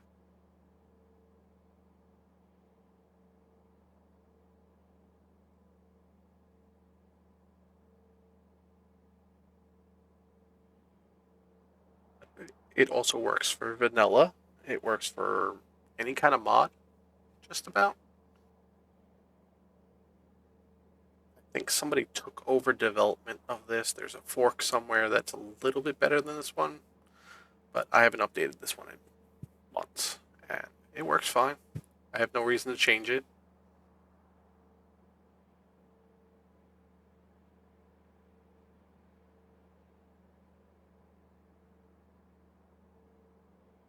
There's a link for it.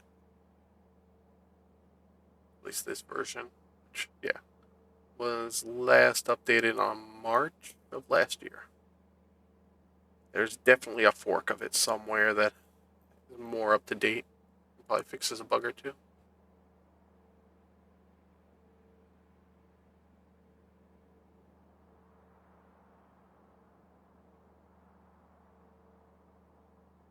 But whenever I'm referencing this, I try to keep it up on stream at least some amount. Even if it's not like you can fully read everything on it. But it's good to see what I'm looking at when I'm looking over this way. It's actually something I think I need to improve a little bit. My model kind of follows where I'm looking on the screen. Not fully. So you'll see if I'm looking over here, I'm looking at my second monitor. Then if I'm looking over here, I can be looking at my upper left of the monitor. The right. It kind of tracks. That's a whole nightmare of programs that I have running to make that happen. It's two separate programs, one for the motion capture, because it also picks up arm movement. I could do full body motion capture with it, but I have to have the webcam further away. This is locked at the hips. I don't move anywhere from here. And that pipes into another program, all the motion data. It's doing that with a little bit of machine learning, Google APIs, a lot of fun stuff. Uses up about 30% of my GPU to do it. And that goes into another program that integrates with Twitch, also does the initial render of the model,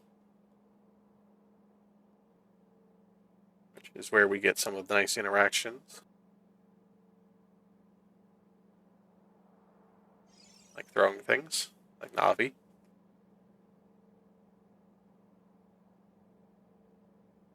And then that outputs to OBS through Spout 2, which is a weird extra little rendering protocol, which definitely guarantees that throughout this entire process, the webcam data is never actually reaching anything of the stream.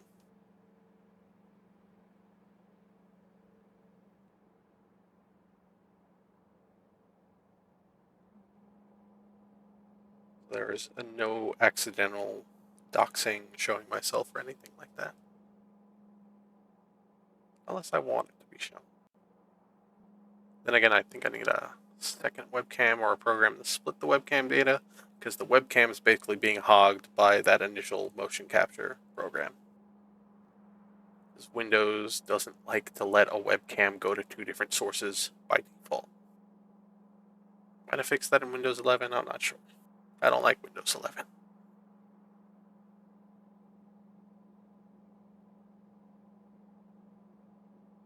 Also, yes, I have ADHD. I will go and ramble on about random things like that.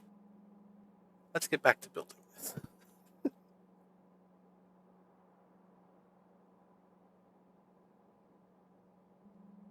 we got that. Got the one thing there. So we got two more things that have to come into this. Silver, copper. Technically, I can fill that up on a belt. Yeah, I don't need to do anything too crazy with this one.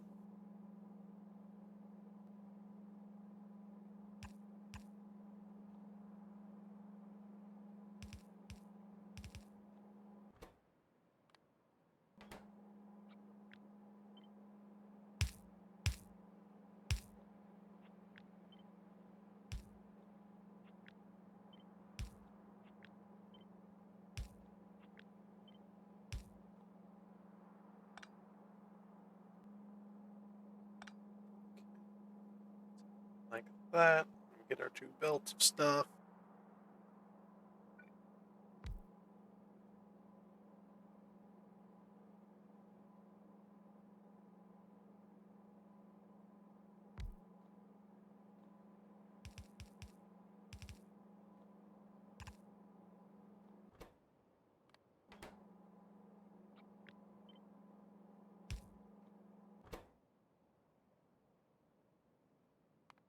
This silver.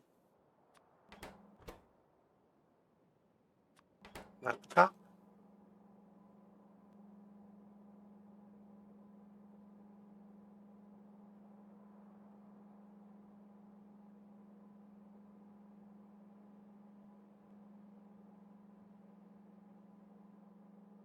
So two big beacons.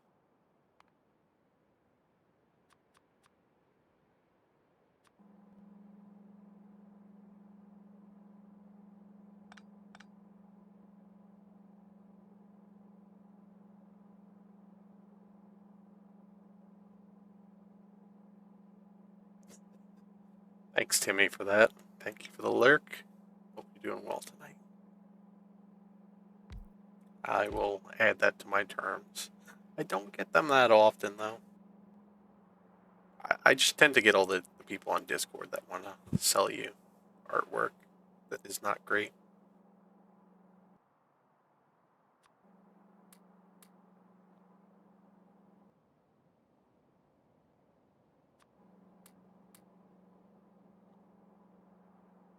Right, so that one actually moved up over here.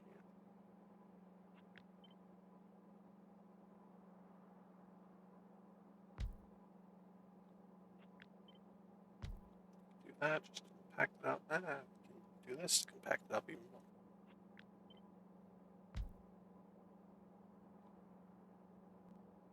Okay, that works.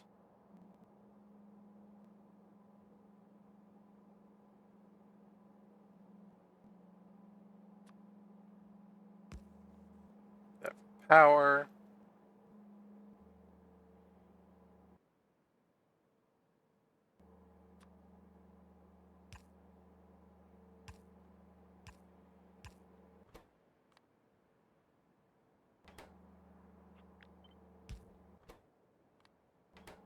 Do that, we close the angle shorter so it moves the items faster.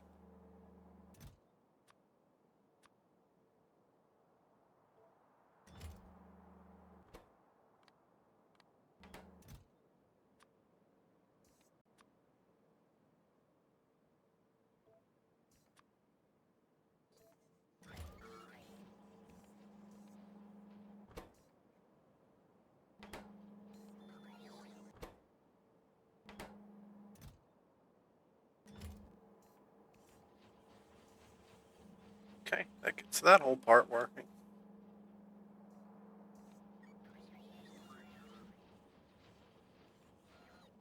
Okay, another section done. We can connect it in there. Just gotta pick it up and twist it about. Set it up here.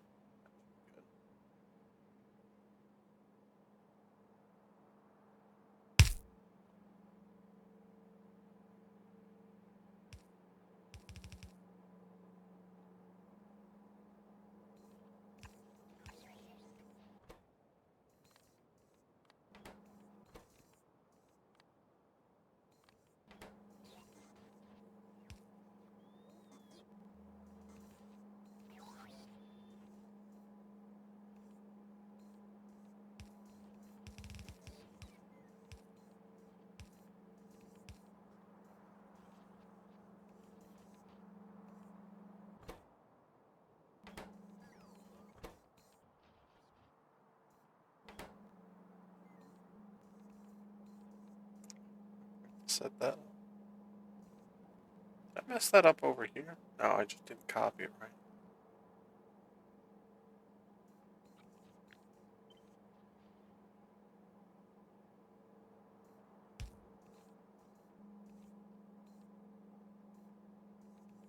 Okay, so that's good. I hope.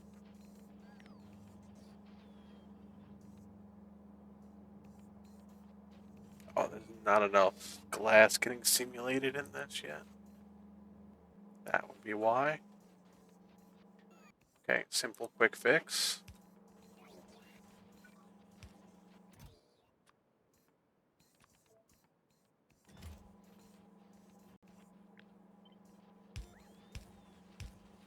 Simulate these actually getting the amount of glass that they should.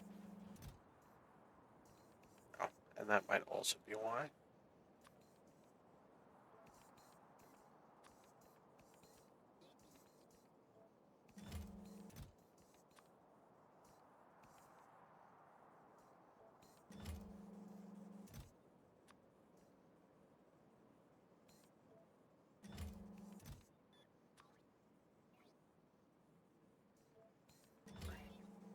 So if we keep the requested amount up a decent amount, more bots will keep moving stuff to it to help counteract how much is getting consumed.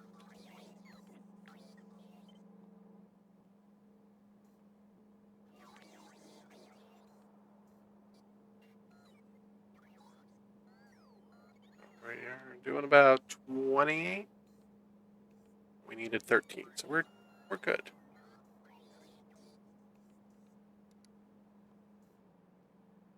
We'll actually keep that belt filled like it should be. That's half of that. Femto laser emitter. Once again, we should be able to copy this setup in a way.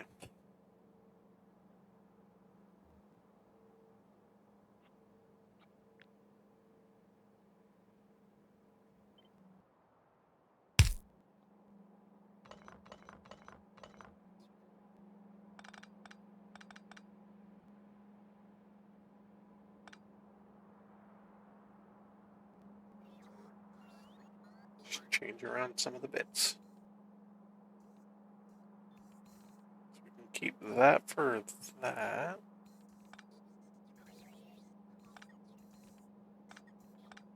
get rid of part of those.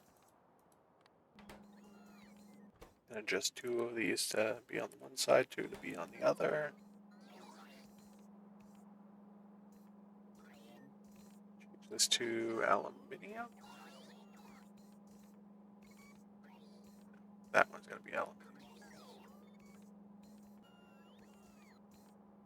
No, I need to change things a little more. So we need a lot of copper. Slight more adjustment.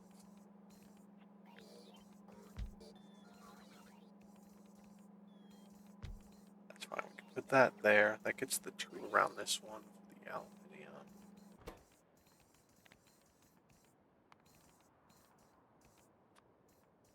I had somebody really early on when I unlocked aluminium correcting me in chat on the proper way to say it. Now I constantly say that, and now I annoy everybody I know in real life. I'm perfectly fine with that.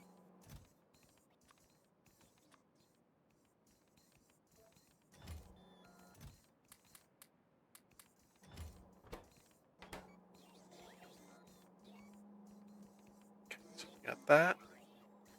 This part needs to get completely reworked. So we need 3 buildings, 1 beacon.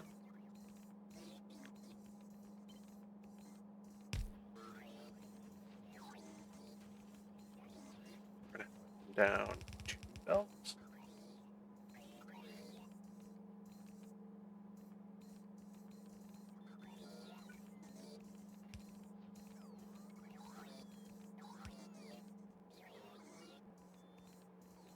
Yep, we have to move you.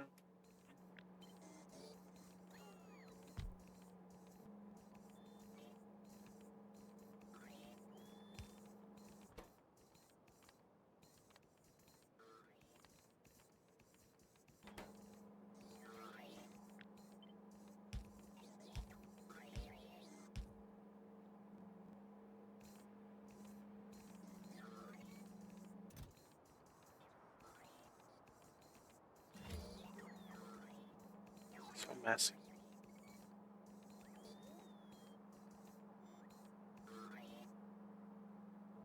How are we doing? We're at 12%.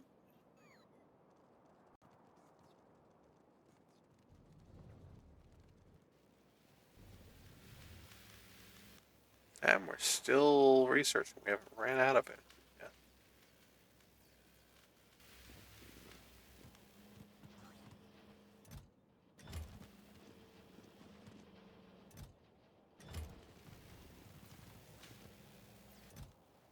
Well, we will eventually run out of that. This is also... Oh. Yeah, we're still good on power. Somehow. Oh yeah, we started fixing that clog. The nuclear. We're actually getting a higher cap of power as well due to that.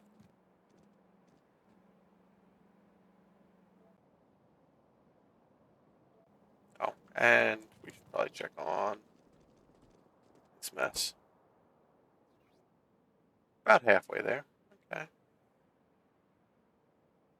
That's fine. Yeah, that'll be fine.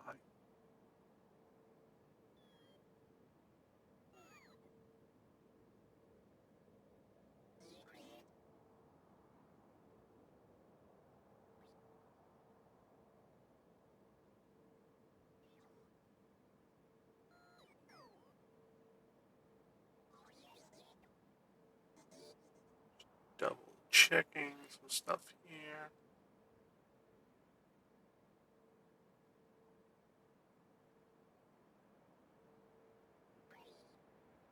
All right.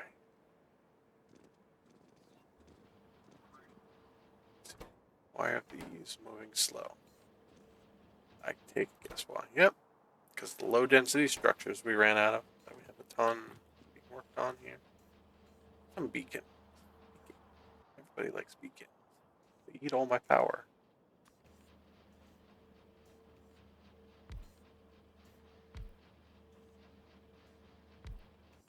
but they make everything go faster.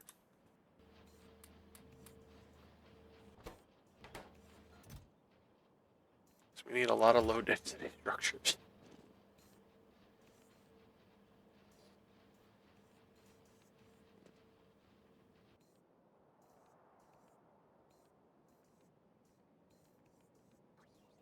We still have a decent stockpile of modules. That's something I'm becoming concerned about, but it should be manageable now. I was somewhere around. Oh, I never actually figured that out. So back from ads, we're gonna figure something out right now. We're gonna see how many modules I actually have in my game world right now. You're gonna watch the game lag and maybe crash. I should save.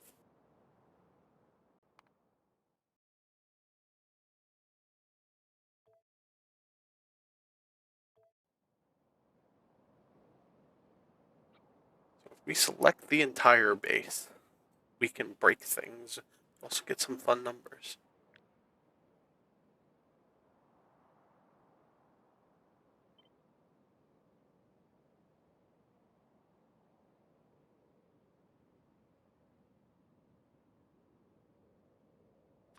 Don't try and render it.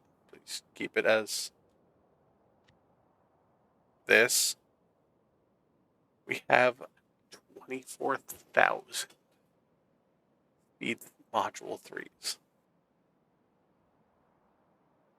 And that right there is, I was probably only at about 3,000 of them produced. And that's what I spent 100 hours producing. Because I designed way too many things with it, expecting to have a lot more production of it. And nothing could actually get enough speed modules to produce everything at the speed it was supposed to. I had a lot of designs that were only running about 10% of what they were supposed to, because they had no modules in them. So all my math got completely screwed up, and I didn't really catch on to how bad of a problem it was until I was really, really deep into the problem. Get rid of that blueprint before it lags the game more.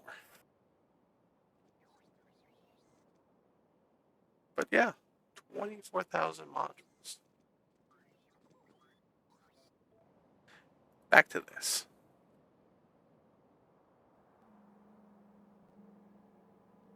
Two belt for copper.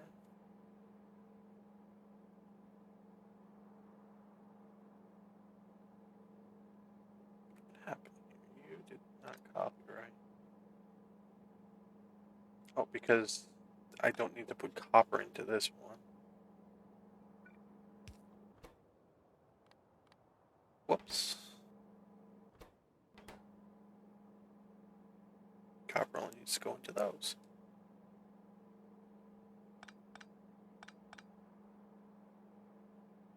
Also needed to put circuits in, which I was going to do down here.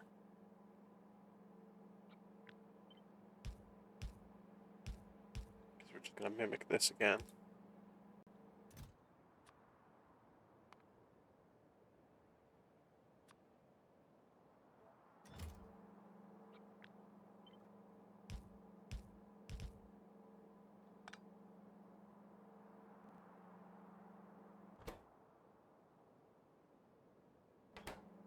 We need to fix the recipe.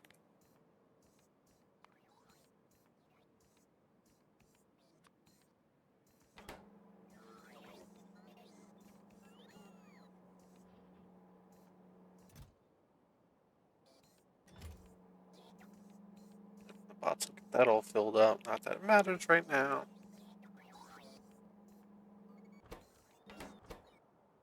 But we just need to get the copper set up.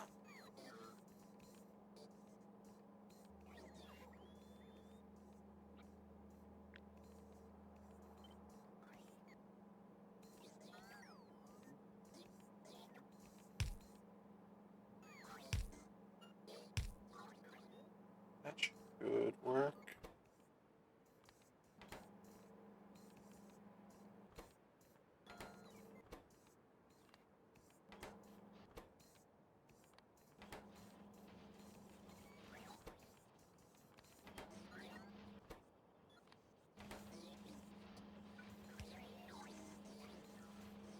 get enough. I need one beacon.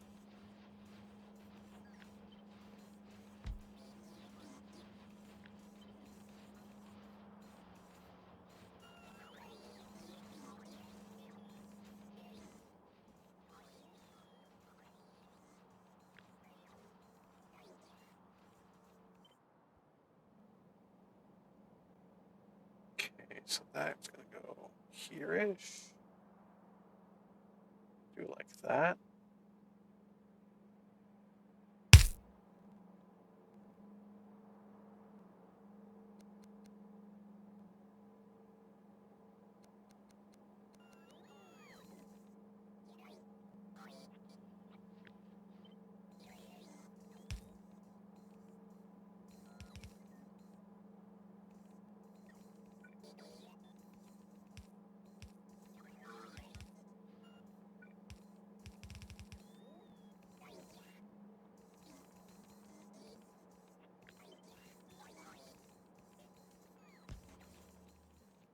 That's another section down, and now we got this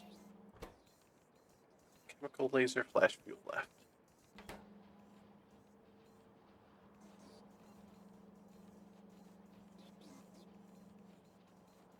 I'm going to be building that 2 big sets down there with the production. 4 of these chemical plants.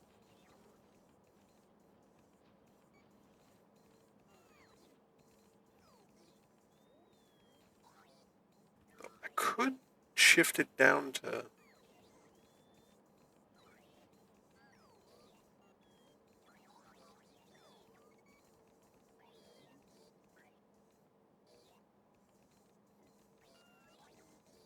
it still comes out to 3 at that point. It's not worth it. We're wasting more space in beacons than we're gaining in producing chemical plants.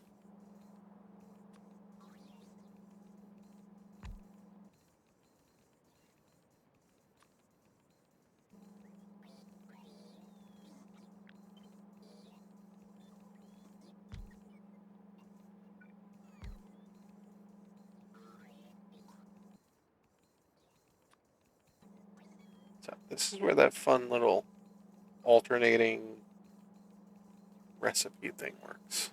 Because now I can keep things weirdly tied to each other, but not.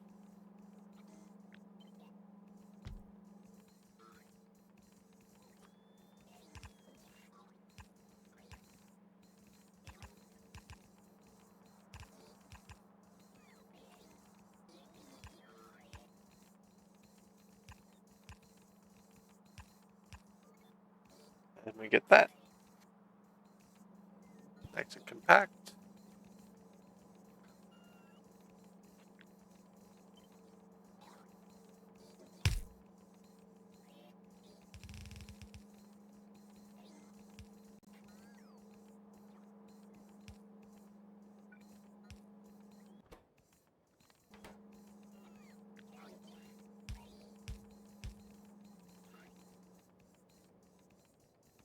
Alright, we also need to put steel in there.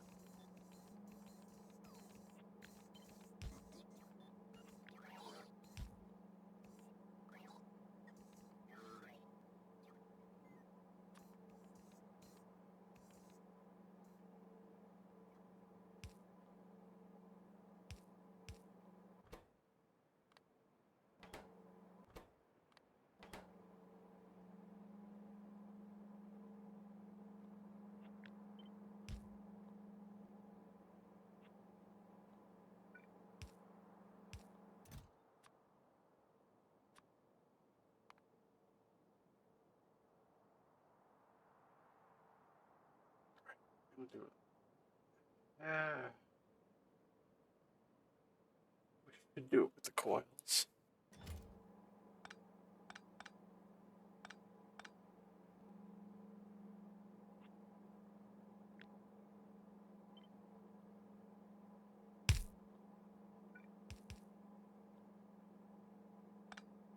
Set it up like that again.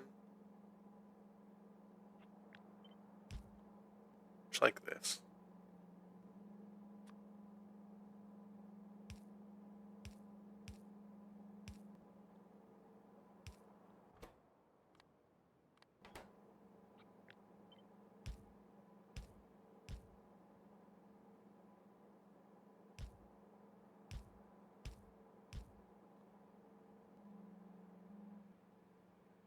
that all nice and set up. Keep everything connected. Get the modules in these.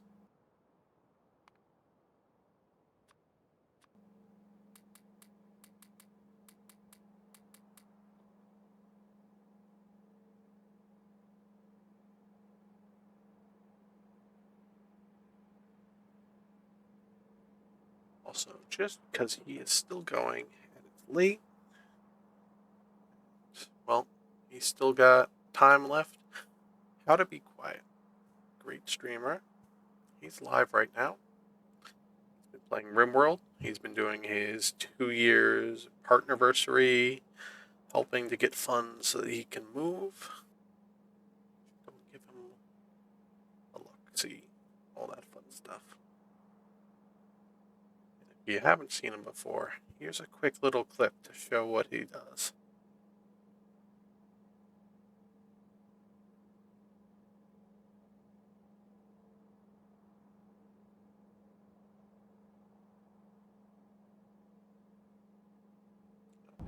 So, Whoa! that wasn't a good one. He does play scary games, though. Whoa! And it's gonna... Okay, that's broken, whatever. I might have messed up the settings and it's not pulling from a big enough thing. Great streamer, though. Go check him out. He's live right now, playing RimWorld. He has been playing for a while. I think he's got like 50 colonists going right now, and he no idea how.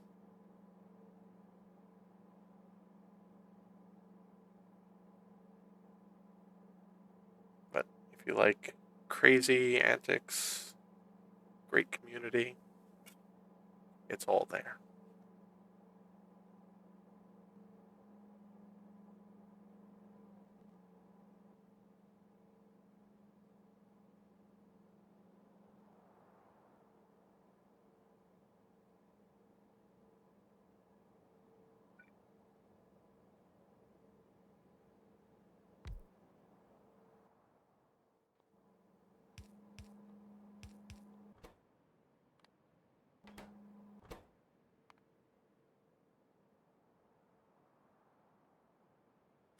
Steel plates.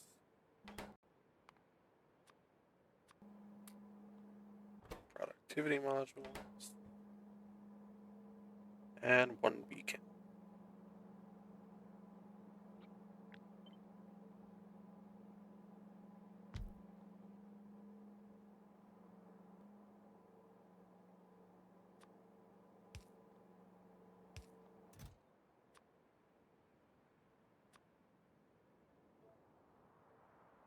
We don't have steel sheet coils up here to simulate.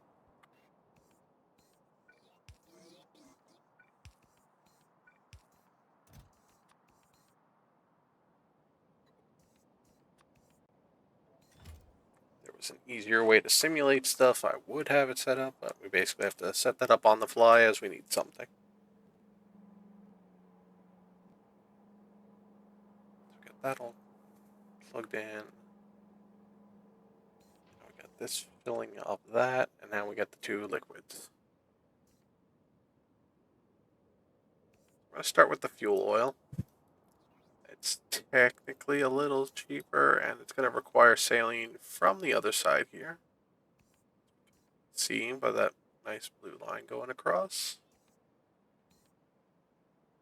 We need to set up all this.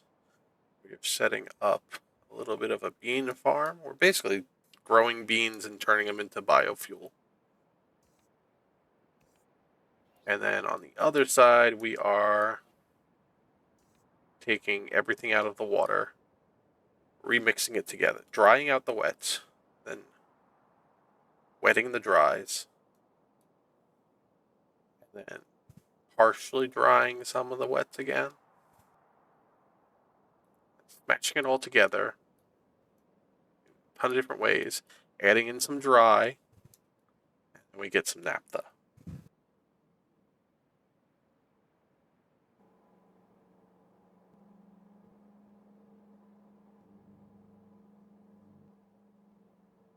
Okay, so with everything like that, we're going to try and build this under here, and then everything else is just going to fit here.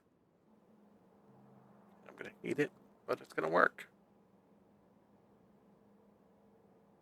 Those two copper plates kept bothering me.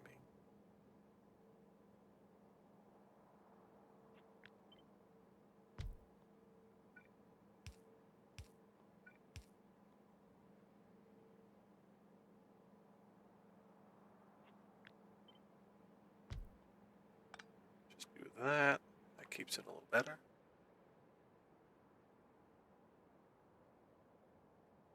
Okay, gas refinery.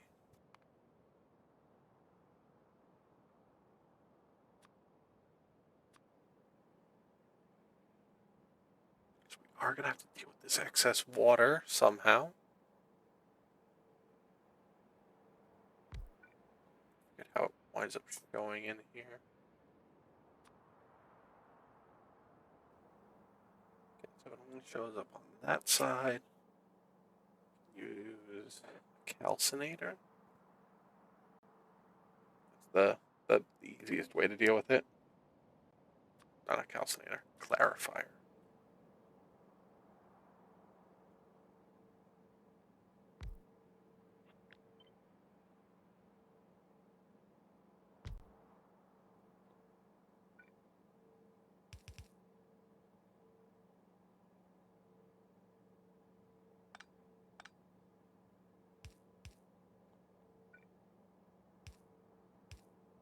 Do that so the pipes don't connect and mess everything up.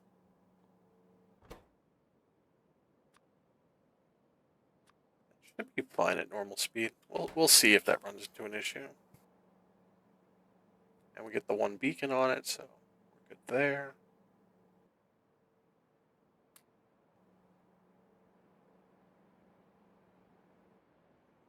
Two nutrient extractors.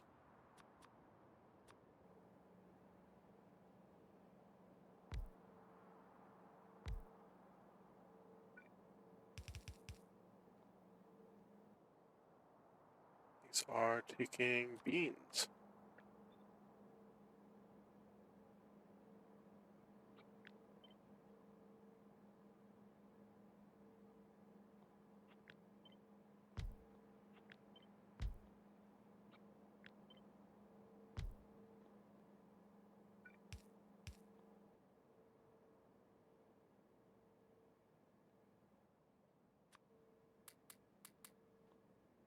It's all the speed there. And then we got two bioprocessors, so we can hook a bioprocessor to each.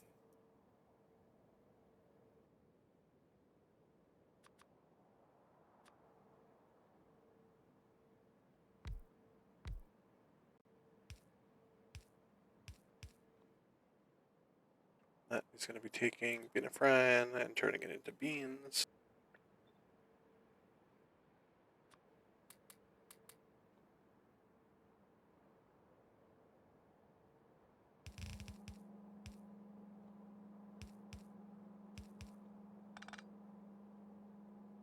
That's where we get our beans, which is going to be 3 desert farms.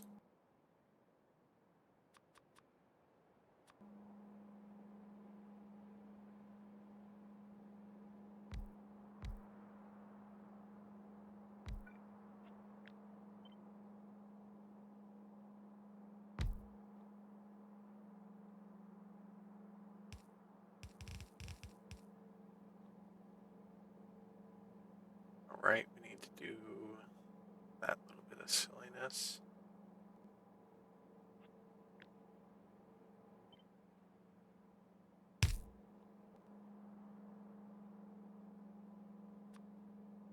We need to make sure that we can keep fueling this.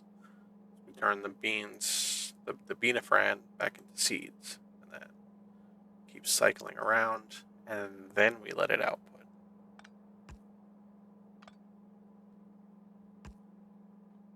Which is what we're going to do here. We're going to set an output priority for the right side.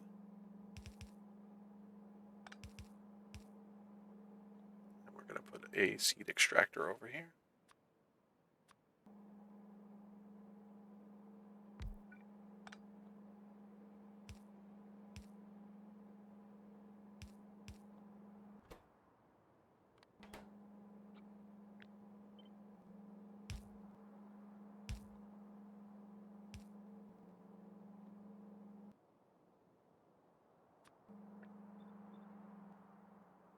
also need to get our saline set up.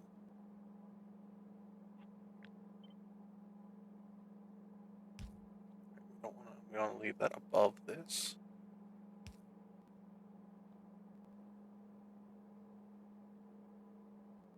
That'll be fine on that side.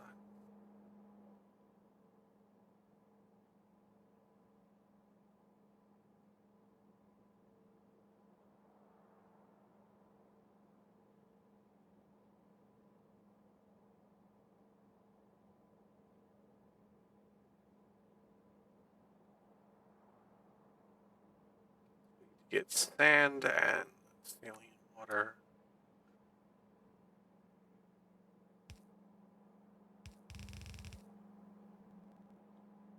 I'm gonna have that come up like that. Keep it on an offset over here so it stays on this inner side. And we'll use the other side for the sand.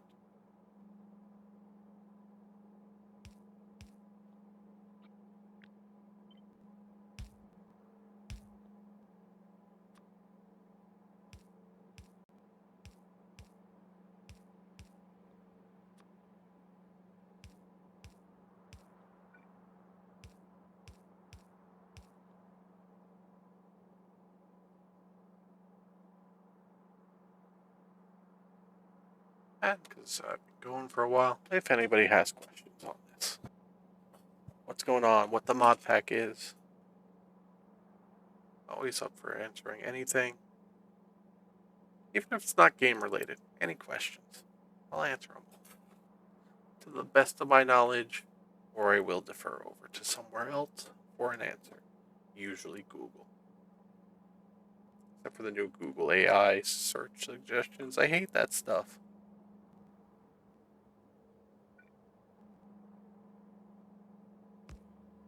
Place that there, get power on everything.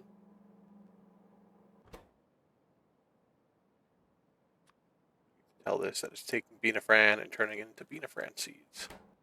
And we're going to go grab some Beanafran seeds just to start this. Place them there so it gets a few out.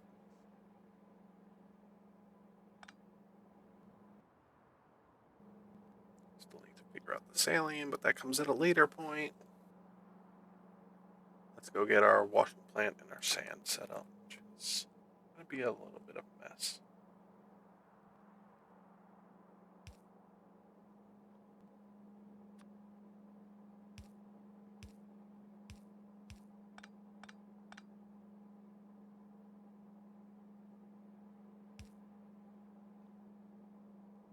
But at least it'll do that, because what we need 5 washing plants set up in a giant annoying line.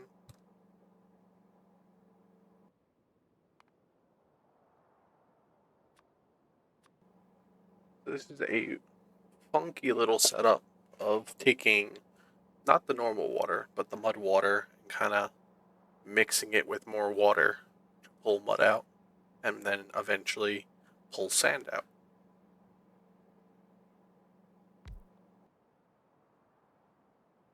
Because that's how this works, right? You keep mixing wets into your wets, and then you somehow get sand. After pulling out the not wets, or the kind of wets.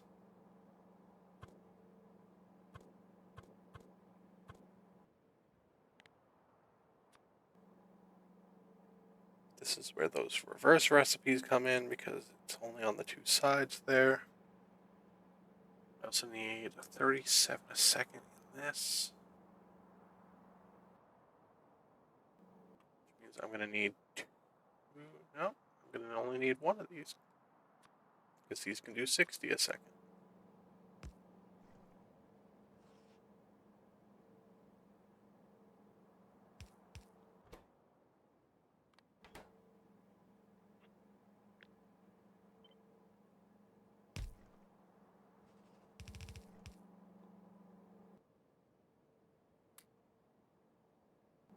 And then I need 2 beacons connecting on that.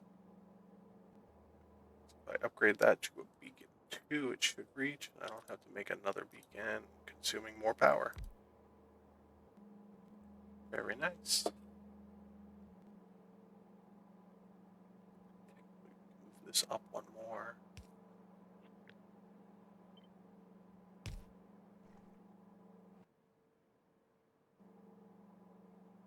Now we need another washing plant. That's going to be taking a thin mud water.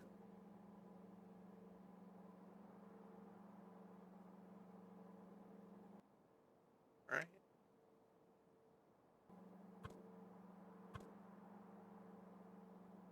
Okay, that lines up. That's over here. Which is fine. Just like that. We need to take the little bits of mud that come out of this and send them back down. Get to what happens with the mud. Because, as I said, it's a weird loop. And that's really what's going to happen here. The mud's going to go back down and turn back into more muddy water.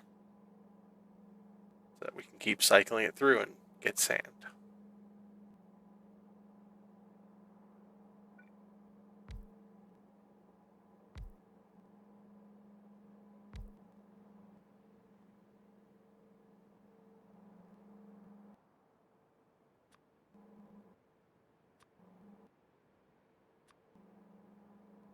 Then we have one other extra resource that we have to deal with.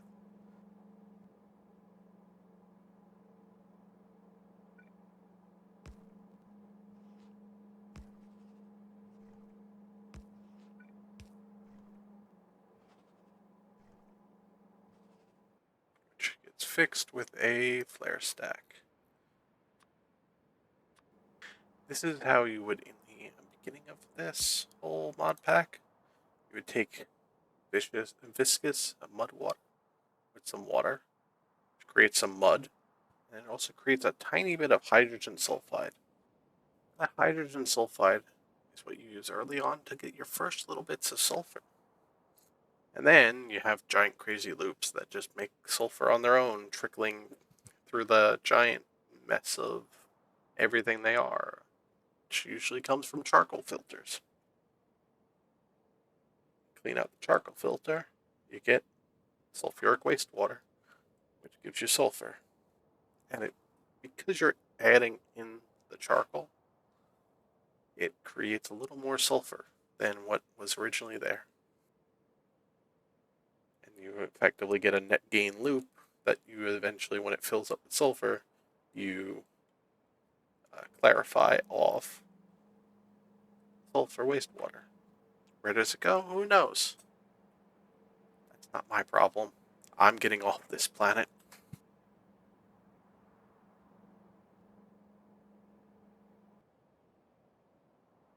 Okay, so we have our waters going up this way. We need to get mud going down that way.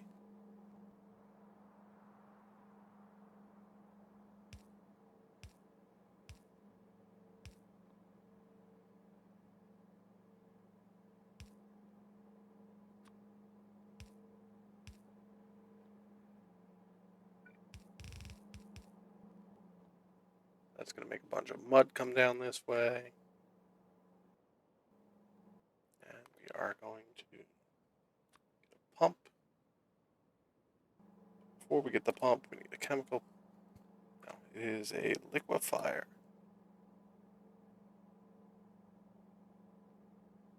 Liquefier is going to take all the mud.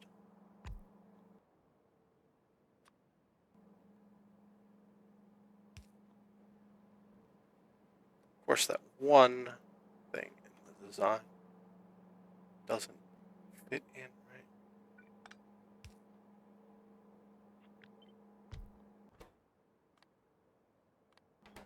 We can do that.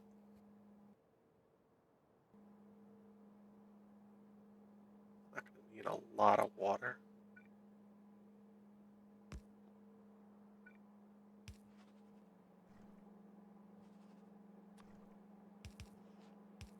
Have that as like the initial set point for filling up. And we're going to use some fun valves and other little things here. I want to get a small storage tank for a bit of a buffer.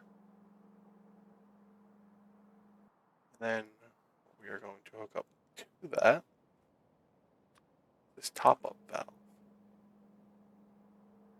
Top-up valve is then going to run off to. It's going to look like nothing right now, but this is me marking where I need to set up a groundwater pump of some sort, which is going to be the seafloor pump. I just don't build it in these designs. I go and cheat, and we use an infinity pipe. At least while we're testing. We say, fill it with mud.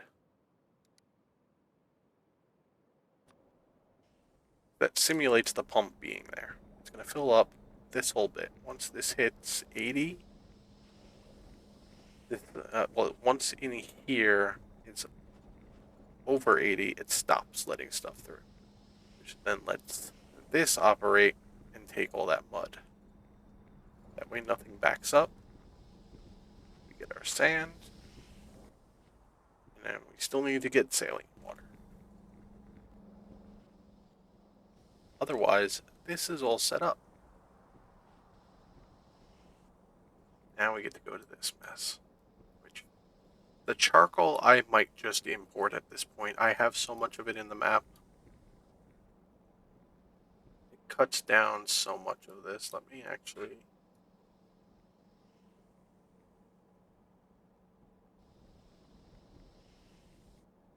throw this all off to the side.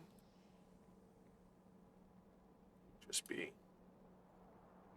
an infinite source, which would just be my requester chest instead of all this.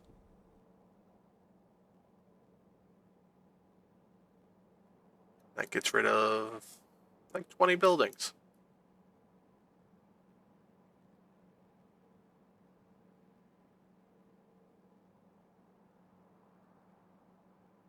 Definitely a lot smaller.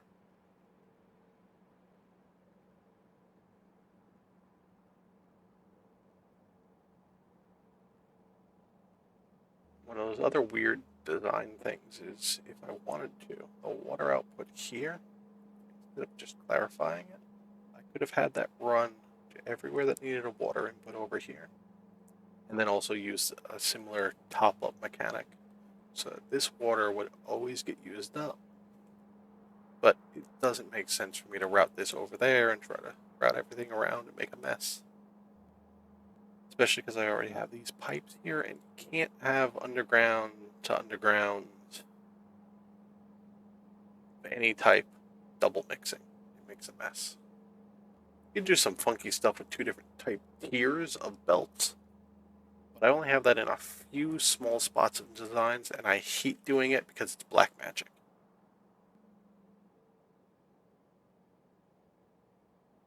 Okay, so we're going back up here to our naphtha. Get it actually connected, chemical plant.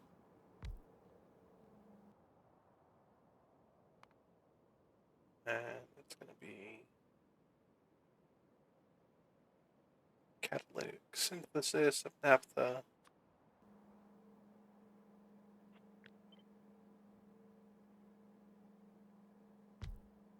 Place it like that. That's fine. Well, let me make sure I got all my beacons and modules right. I forgot some. I forgot for the farms. That's going to be slightly problematic. The washing plant has its beacons. It's got that. Nothing down here needed anything. I need to get 2 beacons on each of these. Whoops. I think it's 1.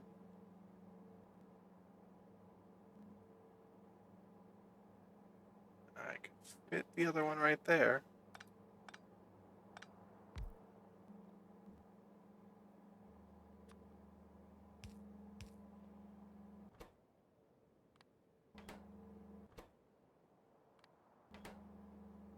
That just so it places properly on the belt instead of getting stuck on that sometimes. Doesn't always happen. There's our 2 beacons on each. that. Seed extractor doesn't need anything. We're good.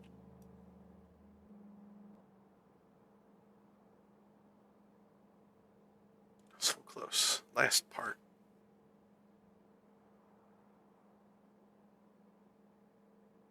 Also, comedy of this, instead of moving 2 charcoal a second, we could just move 3 carbon a second. And knock out a few more buildings. Because I have the infrastructure for it now, I don't have to constantly build fully enclosed.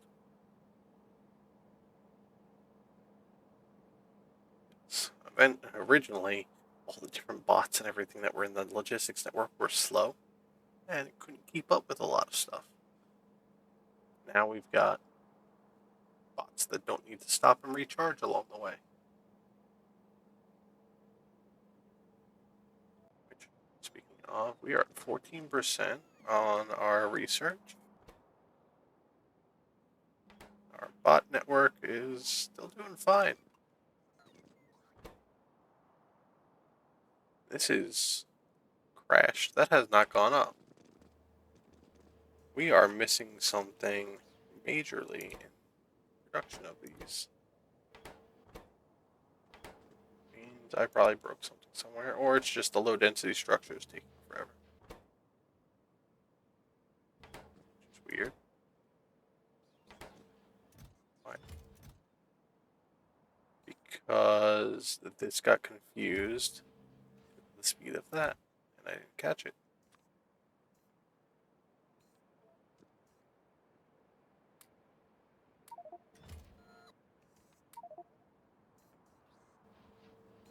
That is a quick way to fix it.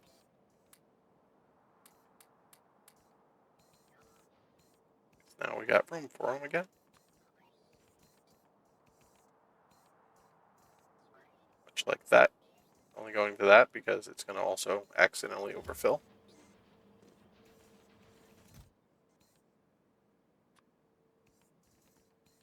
Let's fix some of these things because they got a little messed up.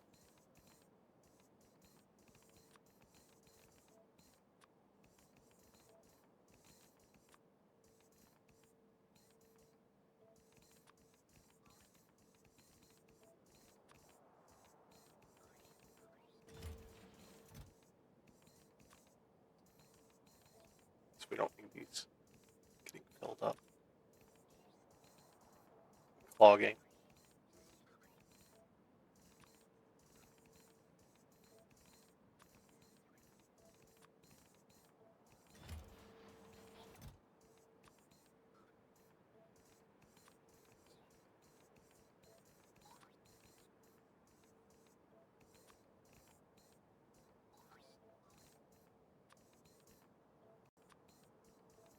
That should get everything moving again here and actually producing these. As we can see. So we'll get another part of our ship done tonight.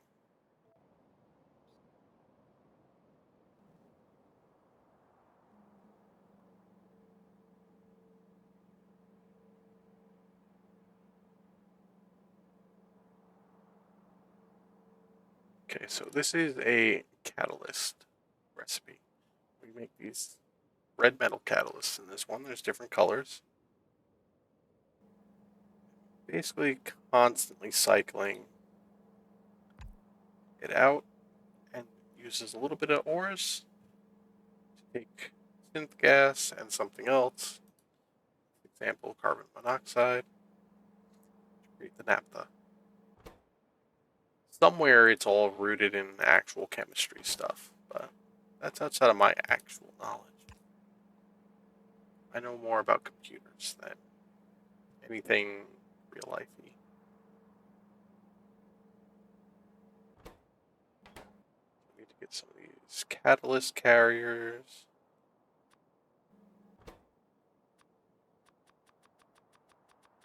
Usually load it up with about 20 because that's 2 production cycles, and then otherwise the inserters get confused.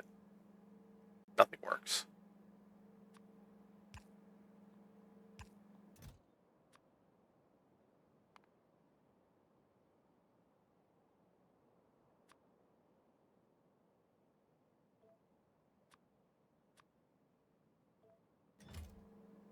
that, do its thing. That'll put the catalysts in.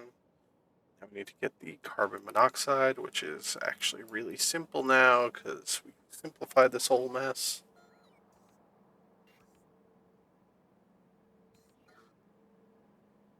It's mostly did.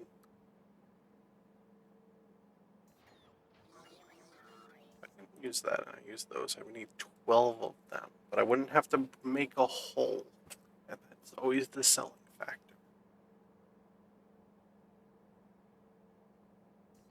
Because I can't build the hole into the blueprint properly. At least not without another mod.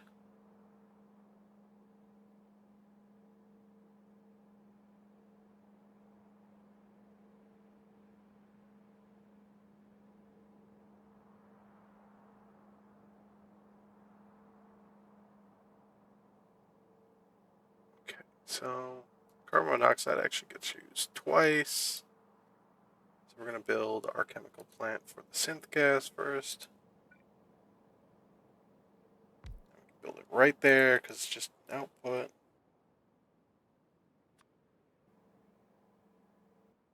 That's the wrong direction. That's the direction we want, and then we also want to invert it. So we have our two monoxides on that side. So we can do something like that. Or like that. Get a liquefier up here.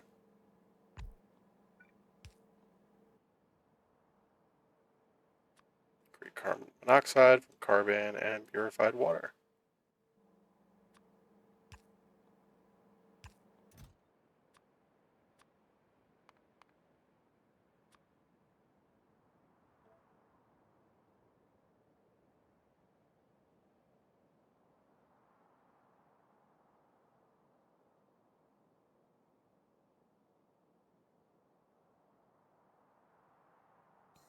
Yep, that's good.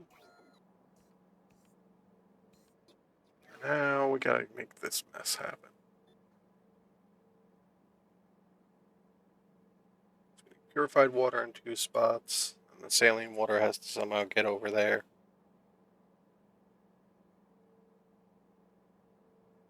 So yeah, let's actually get the electrolyzer because that takes up a ton of space.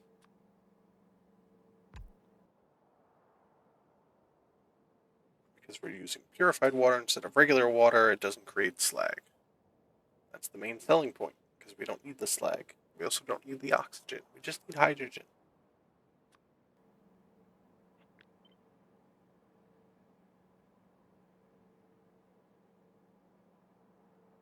Can't just put it there because the other pipes are in the way. But we can place it there. It's close enough.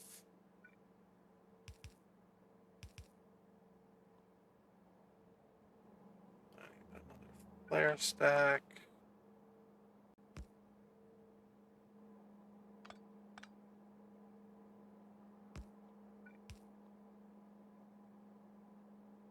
Don't have to do anything too crazy with that. We need 4 beacons. 2.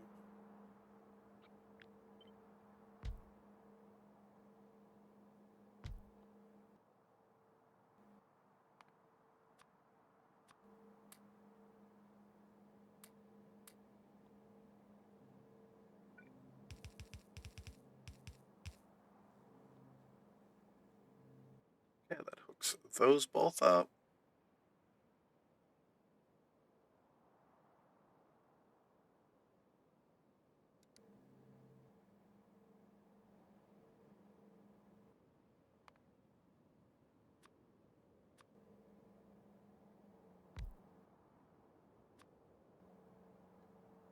That's set up a good way.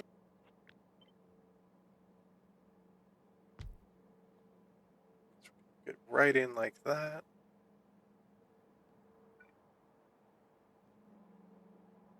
This is going to have to be a little messy.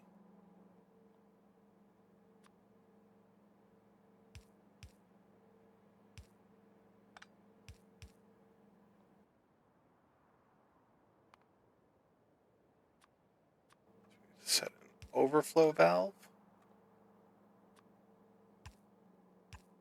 The idea is if it is ever full enough here with saline on all of this, it will then get rid of the excess saline so that the purified water constantly moves. We will always be making, not a lot, we will be making mainly purified water from this.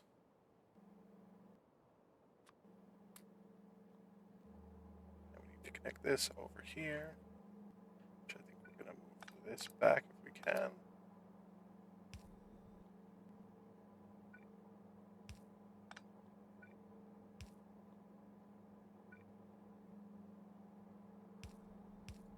Which we can do that, and we have room.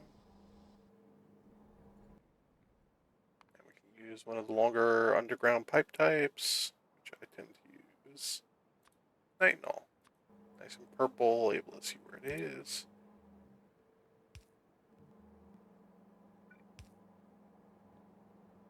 Connects across nice. We have everything here set up. Got our beacons around this. I think I need a few speed modules and stuff.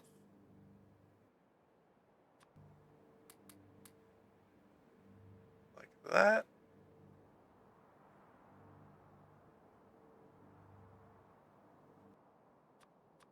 And one there, it looks like.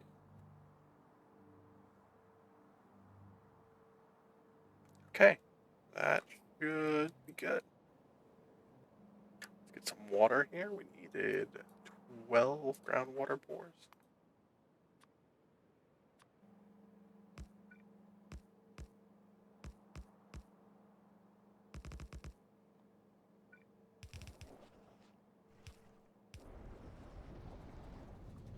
And everything should come to life. And then you can actually see some stuff on the end there.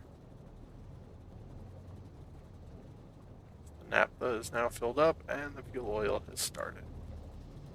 It's going to take a little bit for it to build up. And we're going to hit the milestones for doing this stuff in the lab. It doesn't actually matter. We've already done that stuff in the real world. While this is filling itself up, that's a little concerning. Why did the fuel oil stop? This is where that gets used, is to trace back where we're having problems. So we stop getting sand, because that's the wrong way. That would cause it. Okay, well that's doing that. Let's see. We've got our fusion reactor. We can stop that.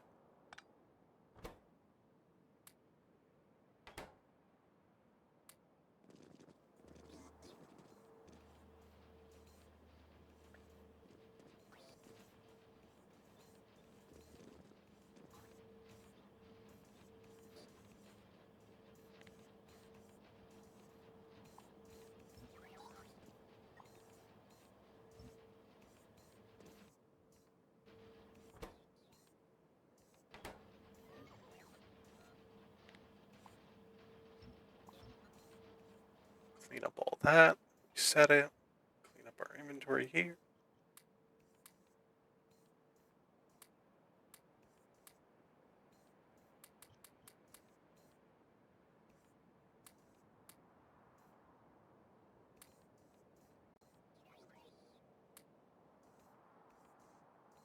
Let's see, we are mostly clean. Clean enough. Oh, there's some fusion reactors still. Go to the lost and found. Never to be seen again. So I think there's something that still needs them, so whatever. They'll be fine.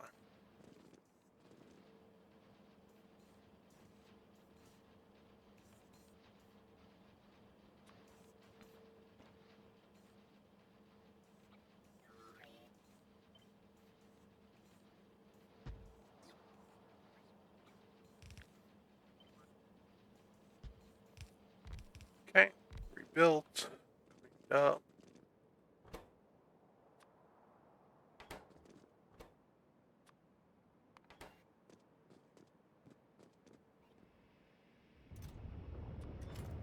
And another piece of our ship.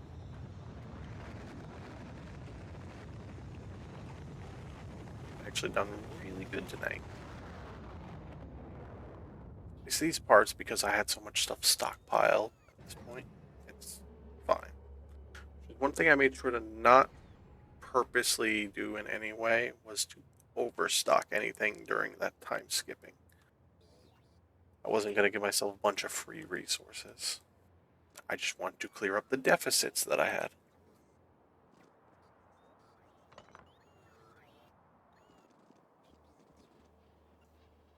Okay, so next part the habitation module, we'll worry about that after we get the science finished.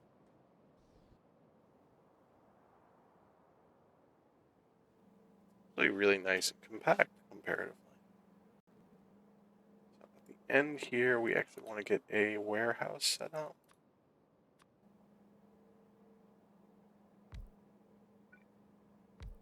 Or two.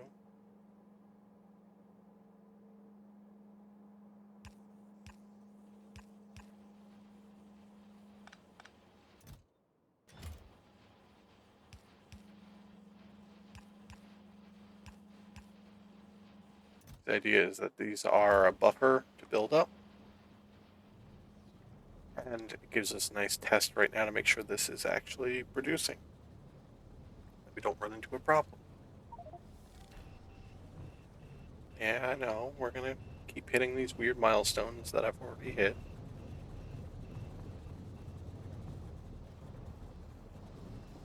Yeah, definitely over-engineered that somewhere. The numbers do not match up right. Medium I'm waiting on.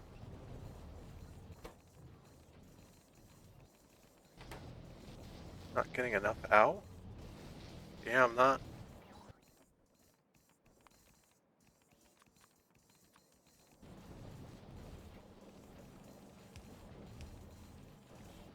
Those, that might help.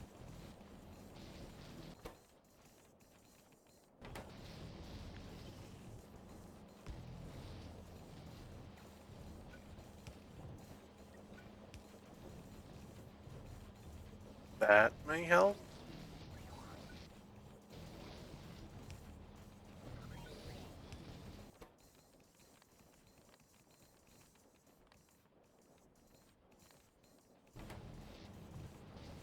That also may help. We're trying to saturate the belt.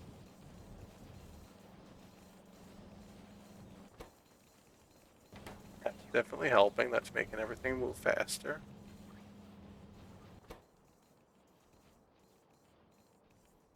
Because we are stuck waiting on laser foci. What's these? Why are these running slow? Not enough copper. Why is there not enough copper? Not enough glass. Because there's not enough glass because this whole thing's confused. Because there's not enough.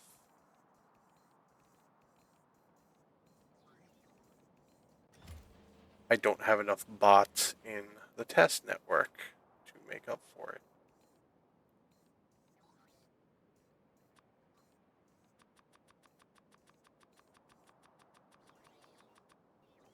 That would do it.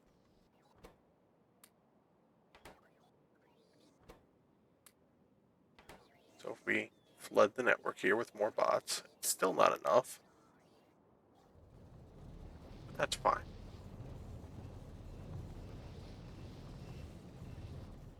That should help catch this up. It's also going to completely run out because there's not enough storage here. It's fine.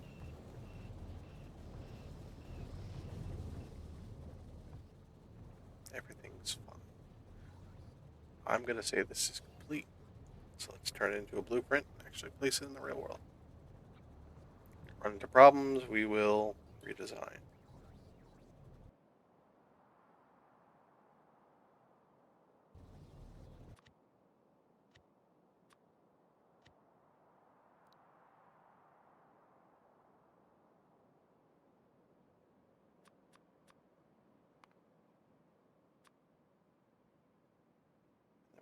to remove the infinity pipe, the cheaty thing for power. That doesn't actually matter. It's just never going to place them.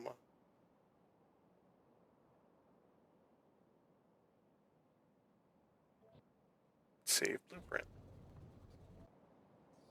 We're going to come back here. We're going to go up where we're making science.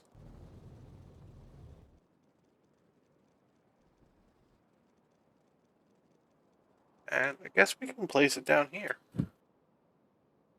Line it up to there.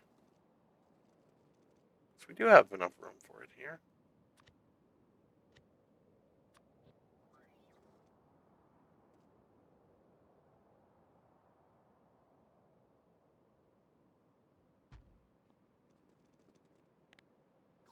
Use my personal bots to start building this.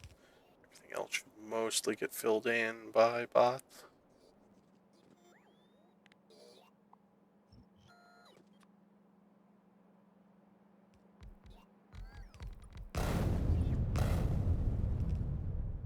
So, how to make a hole for that. Place that. And one thing that the blueprint will not deal with is the catalysts.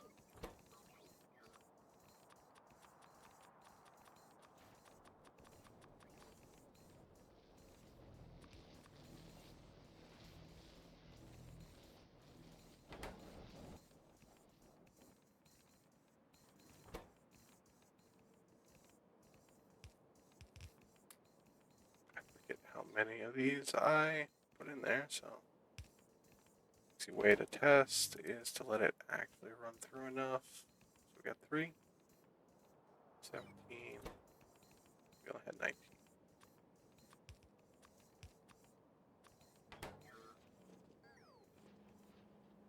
Let's see what else this is missing. Going slow on. It's probably glass. Glass has killed my logistics network. Got it. As to be expected. That's fine.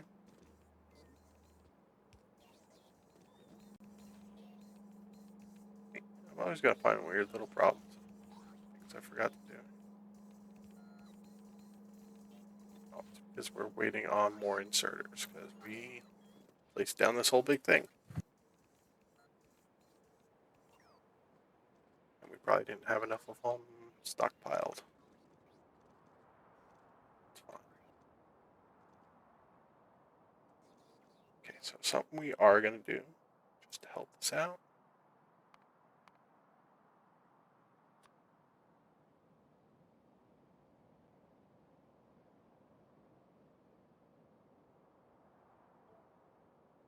We want to get 2,000 of these logistics bots to us. We got a bunch on the way.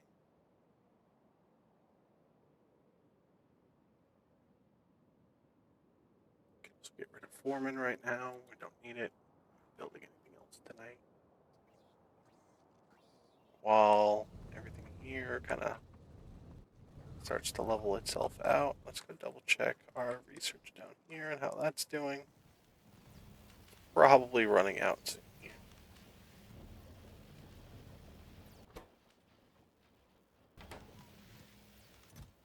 Okay. Yeah, we've used up over half of our storage from down here, and that'll start trickling at some point. What I'm trying to remember with this is I thought I had requester chests for this down here, but maybe I have it elsewhere. Easiest way to see is the thing we just placed down if it is stockpiling those. It should be. Not that it's made anything here yet.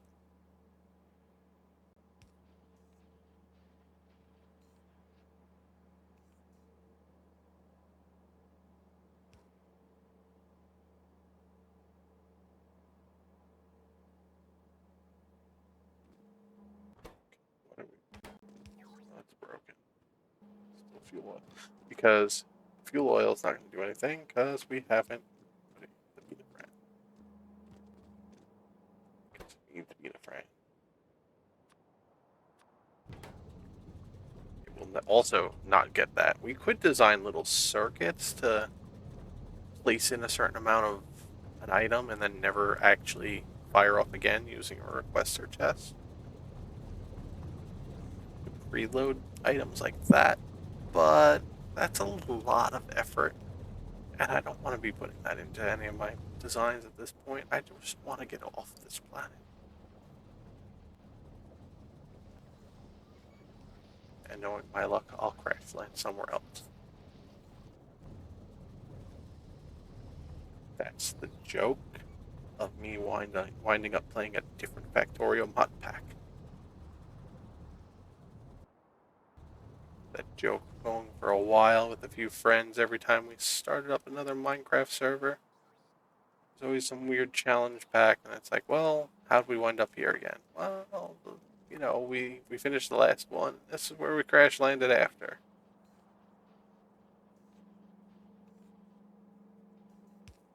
Which there is a actual whole series of Minecraft mod pack things that are all based upon that technically happening.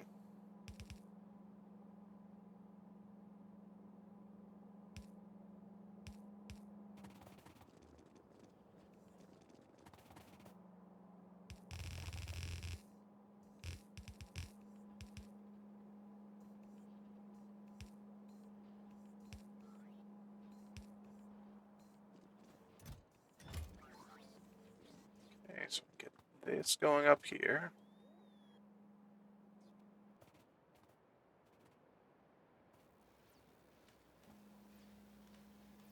Get all this active. Notice our power is going to start to spike. Maybe. It might not even be enough to notice. We've got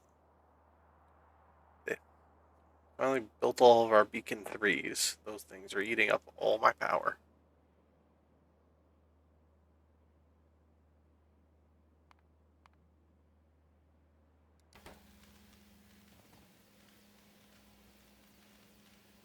Yeah, these are doing their thing now.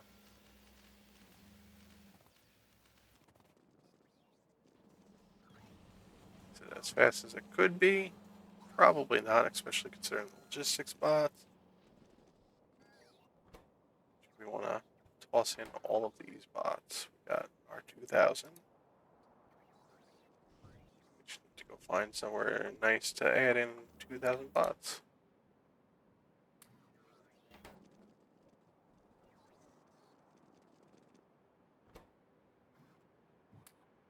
Just finding a few roboports to put all the logistics bots in. Fine.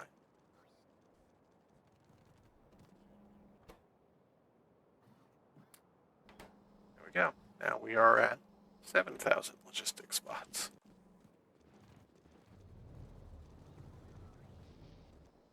We'll probably add in, we'll try and get that to a nice 10,000. This is apparently wrecking our logistics network. That's the nature of it. Come on, copper.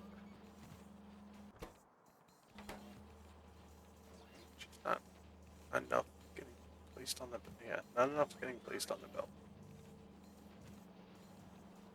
Did I mess that up?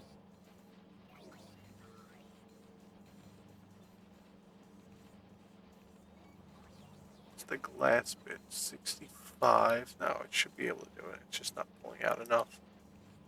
The inserters are the problem.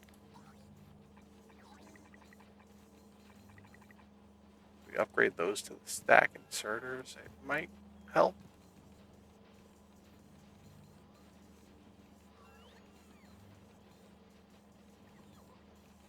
That was the one thing we really couldn't test. The glass not being enough.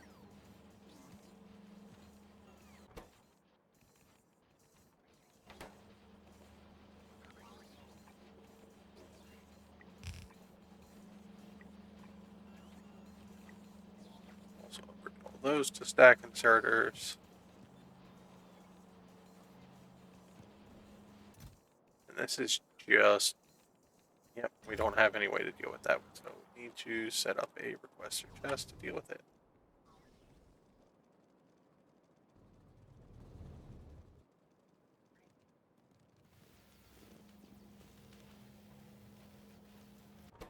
is going to here, which, oh no,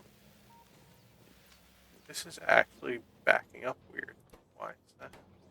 Because nothing's upgraded. Got it.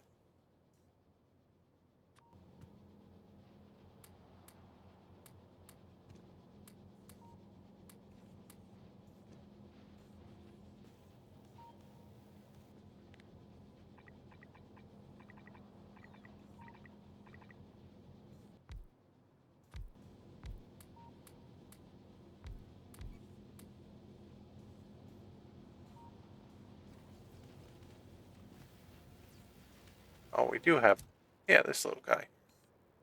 This is actually grabbing it. It's just we backed ourselves up because nothing here was designed to go at that speed.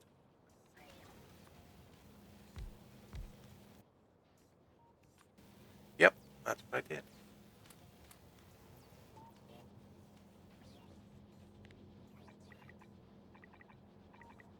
So we're not really dealing with that one, so we're fine. I'm just hoping all this copper actually gets used up. It should. The way that this stuff is designed is it should.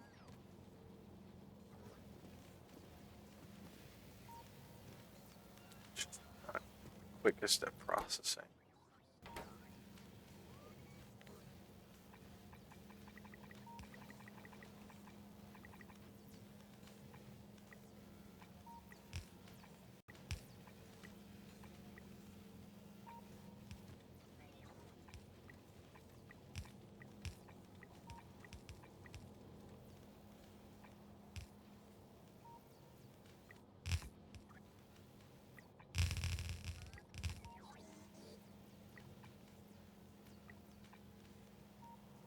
There we go. Just keep upgrading everything till it works.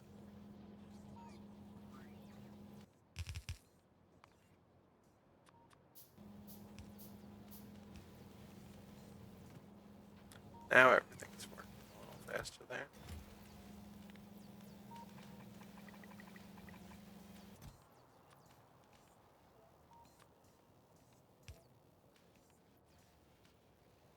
So we need to really keep this down somehow.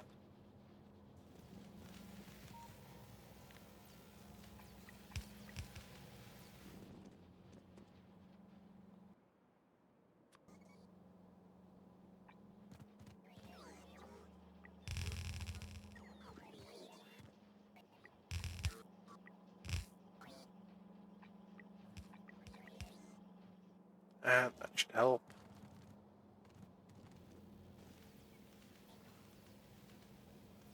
We at least have the warehouse buffer here as well. But seems like we're fighting it fast enough now. If not, we'll have to increase production of that elsewhere.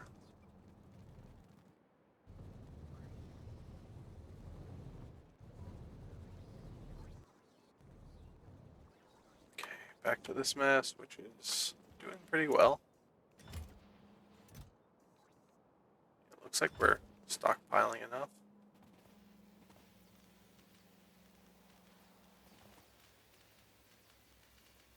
Got researching. I'm going to call this a win. We've done what we needed to tonight. And let's. What are we doing? It's going slow here. Okay. More issues with aluminium.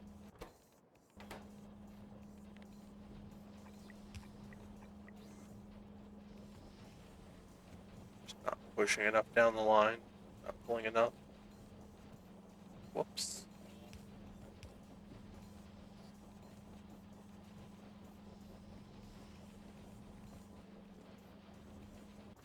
Right, that was the problem.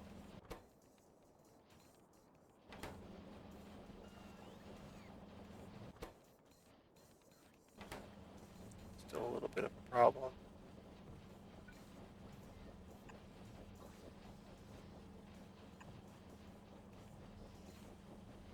Let's get these placed.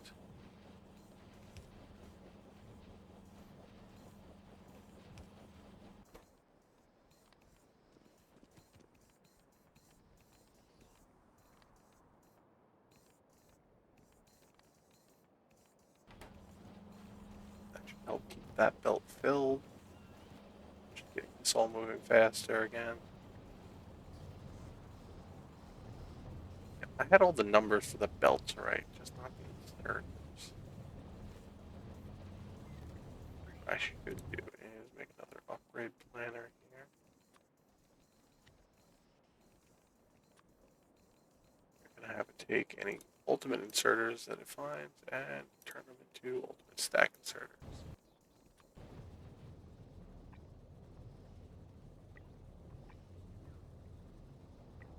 Just upgrade everything here to stack inserters. That should help any weird throughput issues. Let's take care of it.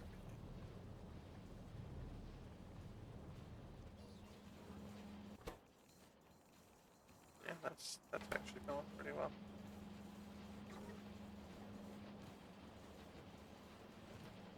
There's our problems up here. It's just speed. Atomic sensor arrays you're not getting enough of. These guys. Why is that? Because the copper's not moving fast enough now.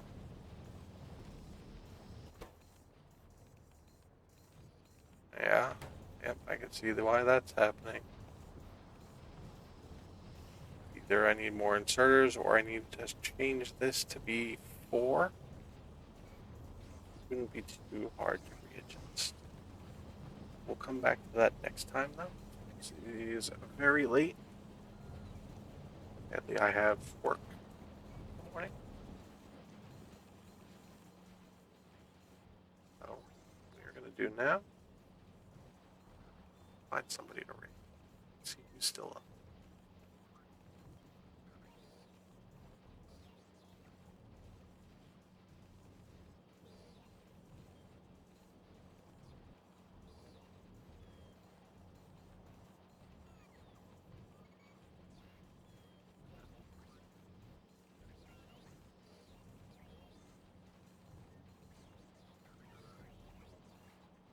Let's say hi to Quiet. Listen, doing his partnerversary. Great guy. Great stories. Tons of fun people to watch. Go ahead.